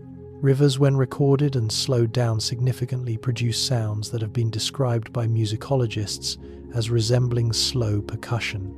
The sounds generated by turbulent water, by the collision of current with rock, by the movement of gravel along the riverbed, by the formation and collapse of air bubbles in fast-moving water, contain a complex rhythmic structure when examined at low frequencies and slowed playback. The patterns are not regular in the way a composed rhythm is regular. They are probabilistic, following the physics of turbulence, which is deterministic in its broad character, but unpredictable in its specific details. What this produces when translated into audible range is something between rhythm and texture, organized enough to feel intentional, irregular enough to feel natural, complex enough that attention can rest in it without exhausting the pattern. This is the acoustic signature of moving water at the level the body feels rather than the ear hears. It is what the riverbank animals are living inside every moment of every day. It is the background against which their lives are set. And there is evidence in the research on natural soundscapes and stress response that this particular quality of organized irregularity found in rivers, in rain, in ocean surf, in wind, through leaves, is precisely what the nervous system interprets as safe. Complex but not alarming, patterned but not demanding, continuous but not monotonous. The river has been composing in its way for millions of years. It simply doesn't think of it that way. There are moments when science arrives at a finding so strange and so beautiful that it sits at the border of what language can hold. When a person recalls a piece of music they love, not listening to it but simply remembering it, holding it in the mind's interior, the brain does something remarkable. When people recall a beloved piece of music, brain scans show activity almost identical to actually hearing it. Memory and perception share the same stage. The auditory cortex, the region of the brain that processes incoming sound, activates during musical memory in patterns that closely resemble its activation during actual listening. The brain retrieving a stored melody produces something functionally similar to the neural state of hearing it. Memory and perception use the same neural hardware. They are not separate events occupying different systems. They are the same event, differing primarily in whether the signal originates outside the skull or inside it. This is why a piece of music can be so vivid in memory that it seems almost audible, because it nearly is. The same neurons that fired when you first heard the song are firing again now in a pattern close enough to the original that the brain can barely distinguish between the two. And this is why a beloved piece of music never entirely leaves. It does not exist only on a recording or on a device that can be lost or broken. It exists in the architecture of your own mind, in the specific pattern of activation across a network of neurons that was shaped over many listenings into something that carries the song. You are not just a person who remembers music. In a meaningful neurological sense, you are carrying it. The music is inside you. It has always been inside you, and it plays quietly whenever you reach for it, in the dark, in the quiet, in the still and unhurried moments before sleep. There is something the brain does in silence that most people have never noticed, because most people are rarely in the kind of silence that would allow them to notice it.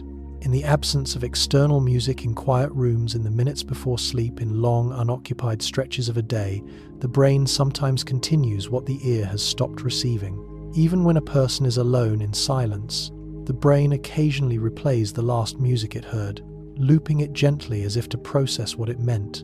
This is related to a phenomenon researchers call involuntary musical imagery, more informally known as having a song stuck in your head, but in its quieter, more deliberate form it appears to serve a different function. Rather than an intrusive loop the person cannot control, this gentler version seems to operate as a form of memory consolidation, the brain replaying the music in order to integrate it more fully, to extract its emotional content, to file it properly in the architecture of long-term memory.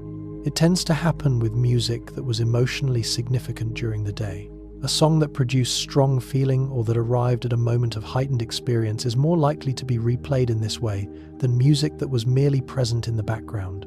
The brain is, in a sense, returning to the experience not because it is stuck, but because it is not finished with it yet. There is something in the music it wants to understand more completely, or feel more fully, or simply sit with a little longer before letting the day close. And so in the quiet, in the dark, the music continues softly, privately, belonging entirely to the person who is still, without knowing it, listening. On a clear night, far from the light of any city, the sky reveals what it normally hides. Not just stars, though. The stars alone are sufficient to produce a quality of smallness that is paradoxically deeply comforting. But the depth, the sense that what you are looking at is not a surface but a volume, a vast three-dimensional space extending outward in every direction, with light arriving from distances that exceed any useful frame of reference. The sky holds light from stars that no longer exist. When you look up, you are seeing the past already traveled through time to reach you. A star 100 light-years away is showing you where it was 100 years ago. The light that reaches your eye tonight left its source in whatever condition the star was in at that moment. If the star has since changed, expanded, contracted, dimmed, or ended in the vast and silent event of a stellar death, you would not yet know. The news is still traveling. It will arrive in its own time. This means that the night sky is not a portrait of the present. It is a mosaic of moments, each star a different point in the past, all arriving simultaneously, composing a sky that is technically impossible. What you see never existed, all at once. It is assembled by distance and the speed of light into something that looks from here like now, and yet it is beautiful, deeply, quietly beautiful, perhaps because it shows more clearly than almost anything else that distance is not absence, that something can have traveled for a very long time and still arrive, that what was sent even across unimaginable distance, even across the slow centuries, still reaches. Even now in the dark, something is still arriving. There is a tradition found in every culture that has produced music of songs composed specifically for the transition between wakefulness and sleep. The lullaby is among the oldest forms of music in human history, predating notation, predating instruments, requiring nothing but a voice and the breath to carry it. Lullabies almost universally share the same tempo, close to 60 to 80 beats per minute, which is the pace of a resting adult heartbeat. This correspondence has been documented across cultures with no historical contact with each other, from the lullabies of the Andes to those of sub-Saharan Africa, from Scandinavian cradle songs to the sleep songs of the Indian subcontinent. Different languages, different scales, different melodic shapes, but the same tempo, the same pace. The explanation most researchers find convincing is entrainment, the same phenomenon that causes the body to synchronize with an external rhythm. A lullaby sung at the pace of a resting heartbeat offers the infant's nervous system a model of calm. It says without words, this is the pace of things now. This is what rest sounds like. This is how slowly time is passing in this safe and quiet place. And the body, which is always listening, always comparing its own state to the information the world provides, gradually aligns. The breath slows, the heart rate drops, the small fists unclench. Something as ancient as any technology, as available as breath, as simple as a voice in the dark, and it works. It has always worked. Across every human culture, in every language, in every century for which we have records, a parent has hummed a sleeping child toward rest, and the child has gone. The oldest medicine. Still working. Still free. There is a particular way of hearing that opens in people who have lost one sense and learned to live without it. Without vision, the world reorganizes itself around the information that sound provides. Distance is estimated by echo. The character of a space is read from its acoustic signature. A room full of furniture sounds different from an empty room. A corridor sounds different from an open space. People who lose their sight describe hearing music differently afterward, more spatially, as if sounds inhabit rooms they can walk through. The phenomenon involves the auditory cortex, which, when deprived of the input that would normally arrive from the visual cortex, begins to recruit visual processing areas for its own use. This neural reorganization, called cross-modal plasticity, means that people who are blind from an early age, or who become blind, to develop auditory processing capabilities that differ measurably from those of sighted people. Among these differences is an enhanced ability to localize sound in space, to perceive the three-dimensional position of a sound source with unusual precision. And for music, this spatial acuity produces an experience that sighted listeners rarely access. The music is not simply heard, but inhabited. The instruments occupy positions. The reverb traces the shape of the room. The melody moves through space the way a body moves through space, with direction and dimension and a specific relationship to the listener's own position. This is a gift that comes from loss, a compensation that is also genuinely an expansion. It is a reminder that there is always more in the music than any single way of listening can receive. And whatever capacity we have, whatever way of listening is available to us tonight in this body, in this room, it is enough to receive something real. There is a long tradition in schools and universities of piping music through study halls and libraries, an intuition held by educators for centuries before science had language for it, that something about music and learning belonged together. The intuition was not wrong. Learning new information while listening to instrumental music can improve recall by up to 20% in some studies. The effect is not universal. It depends significantly on the type of music, the type of task, and the individual learner. Complex music with lyrics tends to interfere with language-based tasks, competing for the same cognitive resources. But instrumental music at moderate tempo, played at low volume, consistently produces improvements in performance on memory tasks, particularly spatial reasoning and pattern recognition tasks. The mechanism appears to involve arousal and mood. Music maintains a level of background stimulation that prevents the mind from drifting into the unfocused state that makes retention difficult, while not demanding enough attention to compete with the primary task. It creates, in a sense, an optimal alertness, engaged but not anxious, focused but not tense. Some researchers also point to the effect of positive mood on memory consolidation. Information encoded in a positive emotional state is retained more reliably than information encoded in a neutral or negative state. Music that produces mild positive affect during study may be improving retention, partly by improving the emotional conditions under which the material is stored. What this means in practical terms is something that many people have discovered independently, without needing a study to tell them. Learning feels easier with the right music. The world is a little more manageable when there is something beautiful in the background, patiently keeping you company while you do the difficult work of understanding it. There are experiences that cannot be planned, that cannot be sought, that arrive only by accident or by grace, or by some combination of circumstance and readiness that cannot be engineered. And then they happen, and they are permanent. A piece of music heard in childhood during a moment of safety can return in adulthood and briefly recreate the feeling of that safety, not just the thought of it, but the feeling itself, not the memory of the feeling. The feeling. This distinction matters enormously. Memory in its ordinary form can tell you that something felt good. It can provide information about the past event, locate it in time, describe its contents, but it cannot typically make you feel what you felt then. The feeling is represented, not recreated. You know it was warm without being warm. Music in its most direct operation can bypass this limitation.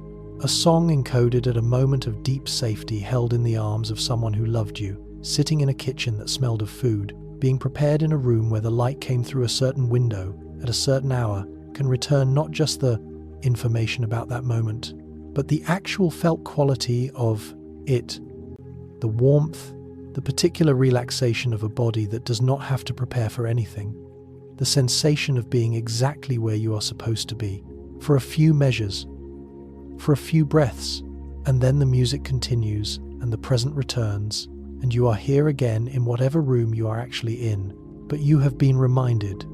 The feeling is not gone. It was always available in the music, waiting for the right moment to offer itself back to you. It is waiting still. There is a kind of knowledge that lives not in the mind but in the wood.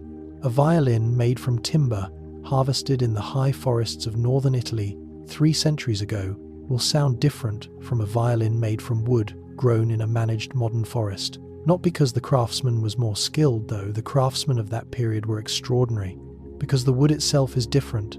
Old forests grow more slowly than young ones, but the wood they produce is denser, stronger, more resonant. A violin made from old-growth wood will ring differently than one made from younger timber. The trees that produced the wood for instruments by Stradivari and Guarneri grew during a period now known as the Little Ice Age, a prolonged cold period between roughly the 14th and 19th centuries, during which European summers were short, winters were long, and growing seasons were compressed. The trees responded by growing more slowly, producing denser annual rings, wood with a higher ratio of late growth to early growth fiber. This density, combined with the particular cell structure of slow growth, produces wood with unusual acoustic properties, a lower internal damping, which means vibrations travel through the material more freely, sustaining longer, losing less energy to the material itself. The cold winters of 3 centuries ago are inside those instruments. The compressed summers, the slow patient growth, the particular quality of wood that can only be produced by a tree that has been given enough time. All of it is audible if you know how to listen in the quality of the sound. Time is inside the music, literally materially inside it. And some of the most beautiful sounds human beings have ever made have been possible because certain trees were given centuries to become what they became. Patience, it turns out, has a sound, and it is extraordinary. Go somewhere truly quiet, not the quiet of a room where the appliances happen to be off, or the quiet of a house at 3 in the morning, but genuinely quiet, an anechoic chamber, a high-altitude location far from roads, a remote forest on a still day, and listen. Even the quietest room in the world is not silent. The human body generates its own sound, blood-moving joints settling the low frequency of breathing. In an anechoic chamber, a room designed to absorb nearly all sound reflections used in acoustic research, the absence of external sound becomes so complete that the body's own internal sounds become audible. The circulatory system, the soft tissue moving with breath. In very deep quiet, the neural activity of the auditory system itself becomes detectable, a faint, high-pitched tone produced by the firing of hair cells in the cochlea, in the absence of external stimulation. John Cage, the American composer, spent time in an anechoic chamber at Harvard in the early 1950s and emerged with a discovery that would shape his entire subsequent work. There is no such thing as silence. There is only the ongoing sound of the living world, of which the body is a part. He heard 2 sounds in that room, one high, one low, and was told afterward that the high sound was his nervous system in operation, and the low sound was his blood in circulation. He went on to compose a piece in which a performer sits at a piano for 4 minutes and 33 seconds without playing a note, and the music that occurs is whatever sound the audience and the room produce during that time. The piece is not about emptiness. It is about attention, about what happens when you stop waiting for music to arrive from outside and begin listening to what has always been present. The world has never been silent. You have simply at times been listening somewhere else. There is a word whose history reaches back through millennia of human longing and tenderness, arriving in our language, carrying the weight of every voice that has ever been lifted over a sleeping child. The word lullaby may trace back to an ancient Sumerian phrase meaning "let the baby sleep in peace," one of the oldest gifts humans have given one another. The etymology is debated among scholars, and the direct line from Sumerian to the English word is not established with certainty. What is certain is that lullabies appear in some of the oldest written records of human civilization. Clay tablets from ancient Mesopotamia contain fragments of what scholars identify as cradle songs, addressed from a parent to a child, asking for quiet, asking for sleep, promising safety through the night. The content of those ancient songs is recognizable. The plea for rest, the promise of presence, the gentle lowering of the world's volume, note by note, until the child agrees to let go of the day. 3,000 years or more separate those clay tablets from tonight. Every civilization in between has had its version, different languages, different melodies, different words. And yet the function has been identical across all of them. A voice in the dark saying to a small person who does not yet have the language, "For fear you are safe, I am here." The night is not something to be afraid of. Sleep is not something to resist. This is among the oldest continuous human acts. Older than writing, older than agriculture, older than any institution or system or structure that has since come and gone. A parent singing in the dark to someone small and frightened. It is still happening right now. Somewhere in the world, at this precise moment, it is happening. Even as you rest right now, your heartbeat is part of the oldest rhythm in your life. A sound you have been carrying since before you were born, since before you had any experience of the world outside the body that held you, before you had a name, before anyone had yet decided what your face would look like or what kind of person you would become. Your heart has been keeping time for you since roughly the 3rd week after conception. It has not stopped since. It has not asked to stop. It has simply continued through sleep and waking, through fear and ease, through every ordinary and extraordinary day that has composed your life. Maintaining the same essential rhythm, varying it slightly with effort and rest and emotion, but always returning to its own center. Before any song you have ever heard before, any music that has moved you before, any melody that has returned you to a moment you thought was lost, there was this. Your own pulse, the first and most constant rhythm of your existence. And it is still there. Underneath everything, underneath this voice, underneath the music you carry, underneath the memories that arrive on the back of songs you haven't heard in years, there is a beat, steady and ancient, and entirely your own, that has been with you from the beginning. You did not choose it. It was given to you in the very first moments of your formation as a kind of gift, from the body that was building you a rhythm to carry a pace, to keep a sound that would travel with you for the entire length of your life. It is with you right now. It has never not been with you. And in the quietest moments, if you are very still, you can feel it, the oldest music you have ever known playing. There is a particular quality of sound that occurs in large stone spaces, cathedrals, caves, concert halls, with high curved ceilings, that exists nowhere else in ordinary acoustic experience. It is called reverberation. The sound of a voice or an instrument or a choir released into a large, resonant space, and then return not as an echo, which is a discrete repetition, but as a gradual, layered, multi-directional return, the room releasing the sound back more slowly than it received it. A choir singing in a cathedral creates sound that reverberates for several seconds after they stop. The building holds the note long after the voices release it. In the great cathedrals of Europe, the reverberation time, the time it takes for a sound to decay to inaudibility after its source has stopped, can extend to 8, 9, 10 seconds. This means that in a choir performance, the sound being heard at any given moment is a mixture of what is being sung now and what was sung several seconds ago. Past and present occupy the same acoustic space simultaneously. The music is always partly made of what came before. Composers who wrote for these spaces understood this. The music of the medieval and Renaissance periods, composed for cathedral acoustics, was written to take advantage of the reverberation, the harmonies chosen to blend beautifully when mixed across several seconds of decay, the tempos set to allow the room to finish what the voices had begun. The building was part of the instrument. And for a few seconds after the last singer fell silent, the music continued, not in any voice, not in any instrument, but in the room itself, releasing what it had been given slowly into the air. The building kept singing. Even after the singers had stopped, there are songs that become permanent features of a landscape so thoroughly embedded in the experience of a particular journey that separating them is no longer possible. Not the landscape of a place exactly.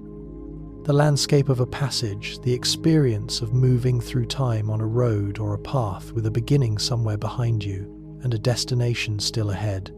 Music listened to during a long journey tends to become permanently woven into the memory of the landscape, so that for years afterward, the song calls back the road, the light, the time of day.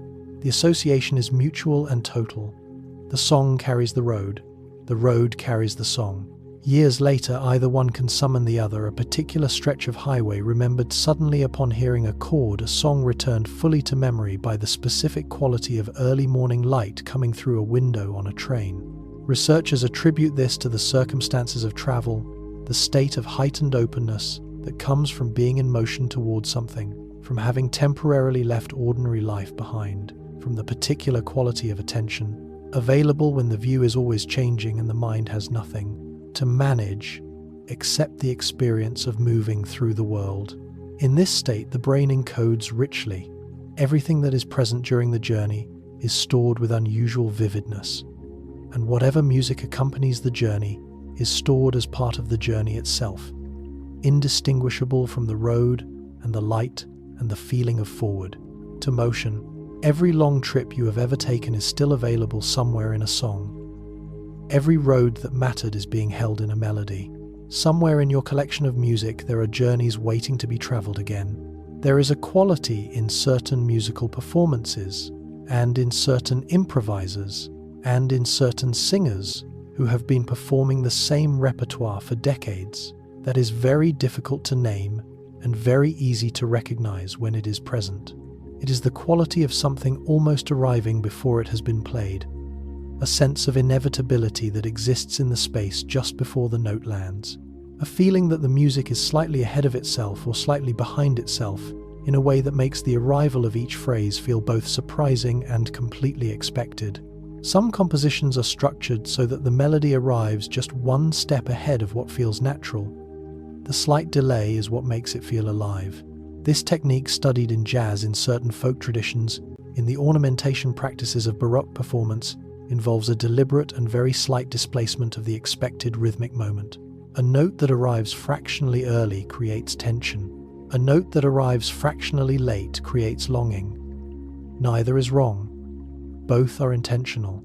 And the effect in the listener is a quality of aliveness, a sense that the music is breathing, that it is making decisions, that something living is producing it rather than something mechanical.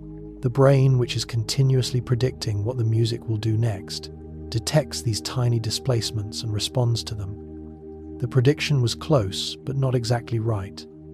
The arrival was welcome, but slightly unexpected. And in that slight gap between prediction and event, in that breath of uncertainty that resolves into pleasure, that is where the feeling of aliveness in music lives. It is the difference between music that is played correctly and music that is played truly. And the difference is often measured in milliseconds. But the body knows. The body always knows. In the deep ocean, in the cold dark where light has never reached, dolphins are calling to each other. Not in the simple, repetitive patterns of animals communicating basic information, warning calls, location signals, contact notes, but in something considerably more complex, considerably more individual, considerably less understood.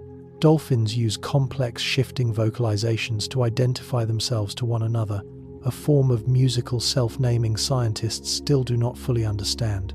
Each dolphin develops within its first year of life a unique signature whistle, a specific acoustic pattern that functions as a name used to identify itself to other dolphins and to call for specific individuals.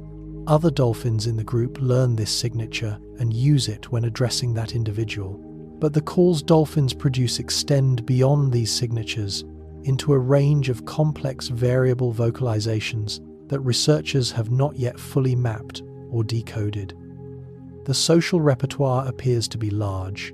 The degree to which the vocalizations carry specific semantic content beyond identity and location remains genuinely unclear. What is clear is that dolphins are producing complex, individualized, varied sound in the presence of other dolphins, sound that carries identity and relationship information, and possibly much more in an acoustic environment, the ocean, that has shaped their communication over millions of years of evolution. They are in some meaningful sense calling each other by name, in the dark, across the water, with a precision and individuality that requires years to develop and lasts a lifetime. The ocean is full of names being called, full of individuals locating each other in the vastness, full of the ongoing, patient, ancient work of creatures finding each other and holding on. There is something that happens in a room when two people who know each other very well are listening to the same music.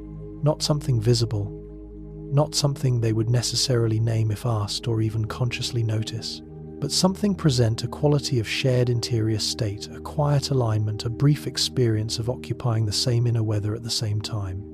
A person's taste in music is shaped by every room they grew up in. The acoustics of a small apartment, a wooden house, a tiled kitchen, all affect what sounds feel like home. This is not metaphorical. The acoustic properties of the spaces we inhabit in childhood, the way sound reflects off walls and floors and ceilings, the degree of reverberation, the ambient noise levels, the particular frequency response of different room shapes shape the neural development of the auditory system in measurable ways. A child who grows up in a small apartment with hard floors and bare walls will develop different baseline expectations for what music sounds like than a child who grows up in a carpeted suburban house or a stone farmhouse or a tent.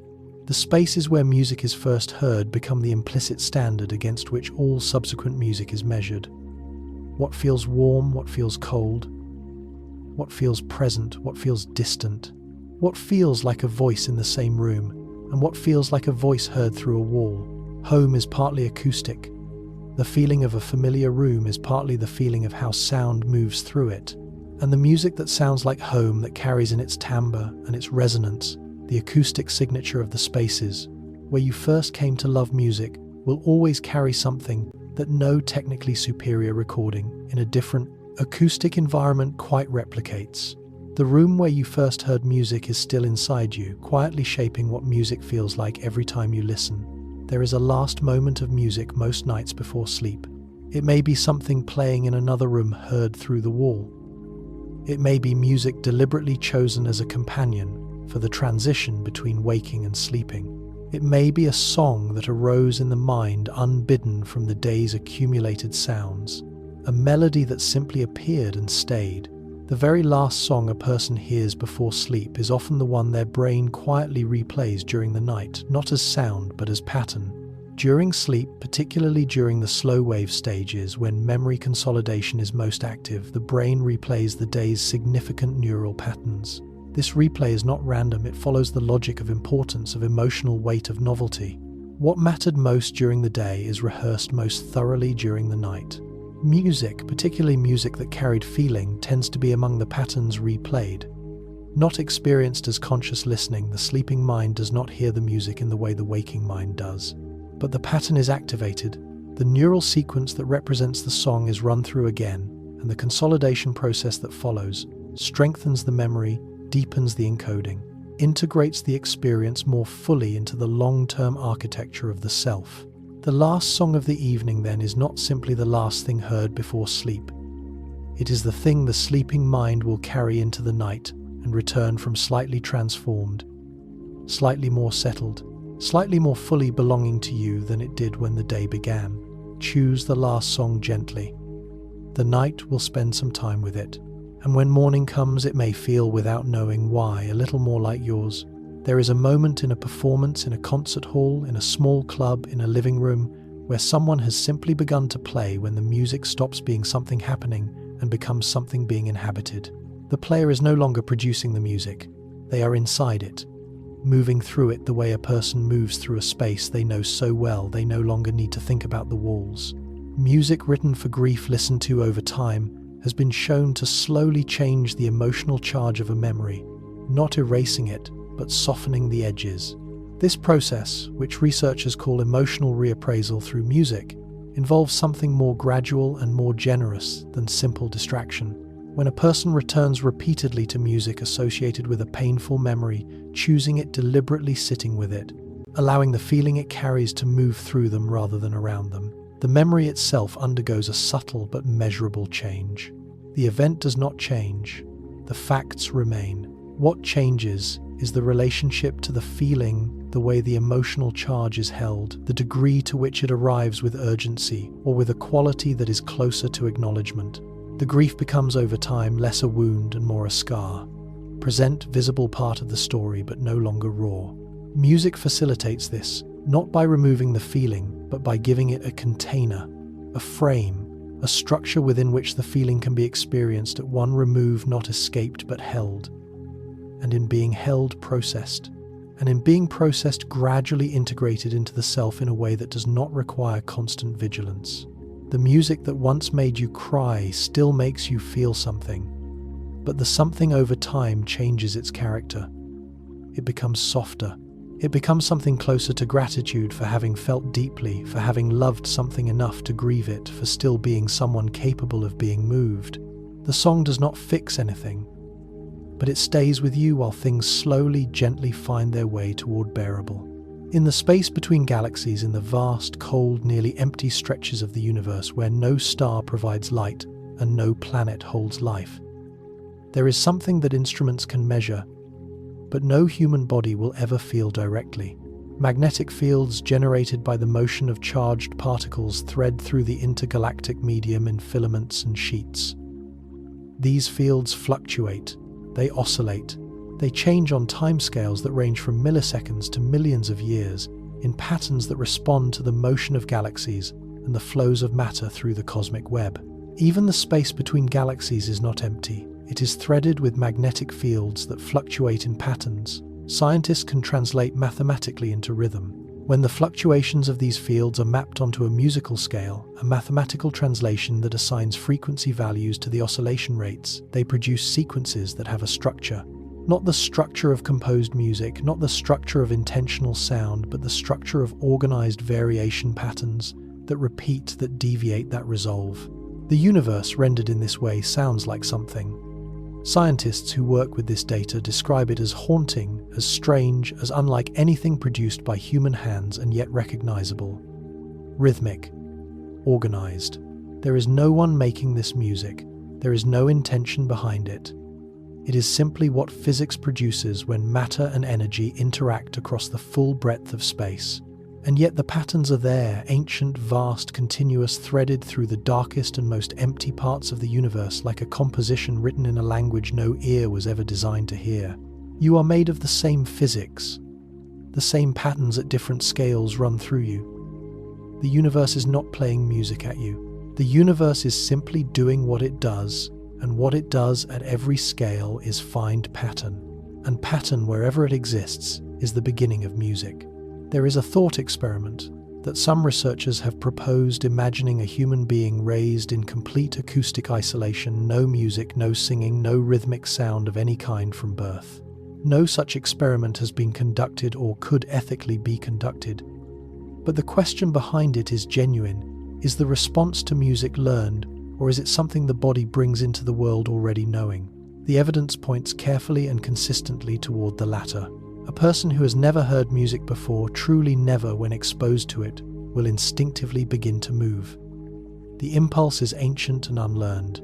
Studies with very young infants, too young to have learned cultural associations with music, show that they respond differently to music than to speech. They orient toward it. They become still in a particular way. They show the early precursors of rhythmic movement, subtle, uncoordinated, but directionally correct within the first months of life. Premature infants with no meaningful auditory experience outside the womb respond to lullabies with physiological changes consistent with comfort. Newborns in cultures where a specific musical scale is used show measurable preferences for intervals from that scale within days of birth. The capacity for music is not taught, it is arrived in. The human being comes into the world already equipped with the basic neural architecture for finding pattern in sound, for responding emotionally to organized rhythm and pitch, for moving when music moves. The first song anyone ever hears does not need to teach them how to receive music. They already know. They have always already known. The music and the body were made for each other long before either one existed in the form we now recognize. The human animal was always going to make music and was always going to be moved by it. There are certain sounds that are so thoroughly associated with safety and ease that the body responds to them before thought has been consulted.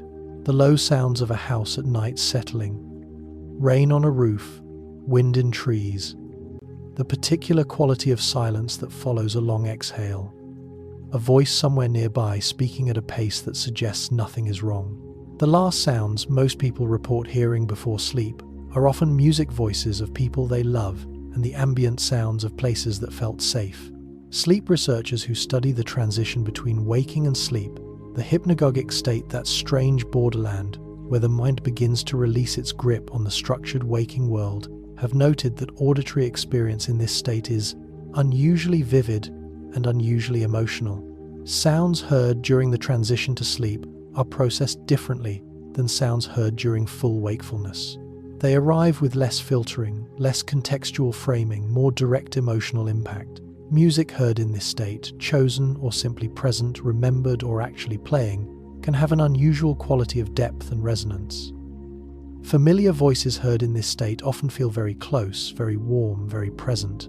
What the mind seeks in the last moments of waking is evidence of safety, not excitement, not stimulation, safety, the presence of familiar sound, the acoustic signature of a world that is not demanding anything, the particular quality of quiet that means you can let go now.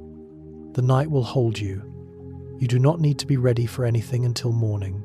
The sounds that accompany you into sleep are not small. They are the last information your waking mind receives and carries with it into the dark. They are the final evidence before the day releases that everything is all right. Let them be gentle. You have been listening all day. This part is only for rest. Somewhere beneath every answer science has offered about music, beneath the dopamine, the entrainment, the redundant encoding, the neural pathways, and the evolutionary hypotheses, there is a question that remains genuinely, honestly, beautifully open. Scientists believe the human brain is wired from birth to find patterns in sound, and that music is simply what happens when those patterns become beautiful. This is not a diminishment of music. It is, if anything, a deepening of it. The human brain is the most complex object in the known universe. Its capacity for pattern recognition, for finding structure in noise, meaning in sound, beauty in organized vibration, is one of its most extraordinary features. It does this automatically, effortlessly, continuously. It cannot help but find pattern. It was built for this. And music is what happens when that capacity is applied to sound, with the full weight of human feeling behind it. When the patterns are organized, not merely to convey information but to carry emotion. When the structure is designed not merely to be detected, but to be felt. When someone puts into sound the particular shape of what it has meant to be alive in this body in this time, and offers it to anyone who might recognize it, the recognition is the music. The feeling of pattern resolving in a way that matches something already present in you, something you did not know you were carrying until the music arrived and named it. That is what music has always been doing. You have been finding pattern your entire life. You have been making sense of sound since before you were born. And somewhere in the music you love most, somewhere in the songs that have stayed with you longest, there is a pattern that matched something in you so precisely that you have never been able to put it down. You are not listening to the music. You are recognizing it. You always were. There is a fact about sound that is so simple it almost disappears into itself, and so vast that sitting with it quietly in the dark produces something very close to peace. All sound in the end is vibration, and every vibration passes through and continues beyond the moment it was made. A note played once does not disappear. It disperses. The energy of a sound, the mechanical disturbance of air or water or solid material, does not vanish when the sound becomes too quiet to hear. It becomes heat gradually as the vibrations are absorbed by the medium through which they travel. But before that absorption is complete, the wavefront travels. It expands outward in all directions at the speed appropriate to its medium. A word spoken in a room disperses into the walls, the furniture, the air. A note played on an instrument sends its energy outward through space. The sound of a voice lifted in song on a hillside travels fading until it can no longer be detected, and then continues below the threshold of any instrument technically present, technically propagating, until the energy is finally completely converted to warmth. Nothing played is entirely gone. Every sound ever made continues in some form beyond the moment of its making. Every lullaby ever sung to a sleeping child. Every song ever hummed in an empty kitchen. Every melody heard through a wall absorbed without knowing it was being absorbed. Every note played in grief, in joy, in the quiet of a late evening when no one was listening and the music was only for the room. It dispersed. It did not disappear.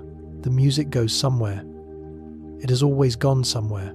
Out through the window, into the air, into the stone, into the ground, carried on vibration, absorbed into warmth, returning to the world in a form too subtle for any instrument to measure.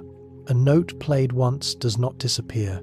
It disperses, and the world having received it is very slightly permanently different. The night is very quiet now. Or perhaps it only feels that way because something in you has slowed, and when we slow, the world around us seems to slow with us. The sounds are still there. The air is still moving, but you are meeting it all at a different pace than the one you carried into this evening. You have been carrying music your whole life, not just the songs you can name, but the rhythms absorbed before you had words for them, the heartbeat, the footsteps, the voice through the wall, the lullaby that was already waiting before you were ready to hear it. All of it is still in you. None of it has gone anywhere. Even now, in whatever room holds you tonight, your body is keeping its oldest rhythm. The one that began before you arrived in this world and has been faithful to you through every day since. Let it carry you now. Let the music that found you over the course of your life, the songs that returned you to yourself, the melodies that named what you couldn't say, the rhythms that slowed you when nothing else could, let all of it settle around you like something warm. You are a person who has been moved by music. That means you are someone who can still be reached, still be returned to, still be in a single chord briefly home. That is not a small thing. In a world that can feel very large and very fast and sometimes very loud, it is everything. The sound will continue as it always has beyond this moment, dispersing gently into the dark, becoming warmth, becoming the particular quiet of a room where someone has let themselves rest. Sleep softly now. The music knows where you are. I hope you sleep well and dream softly. Good night.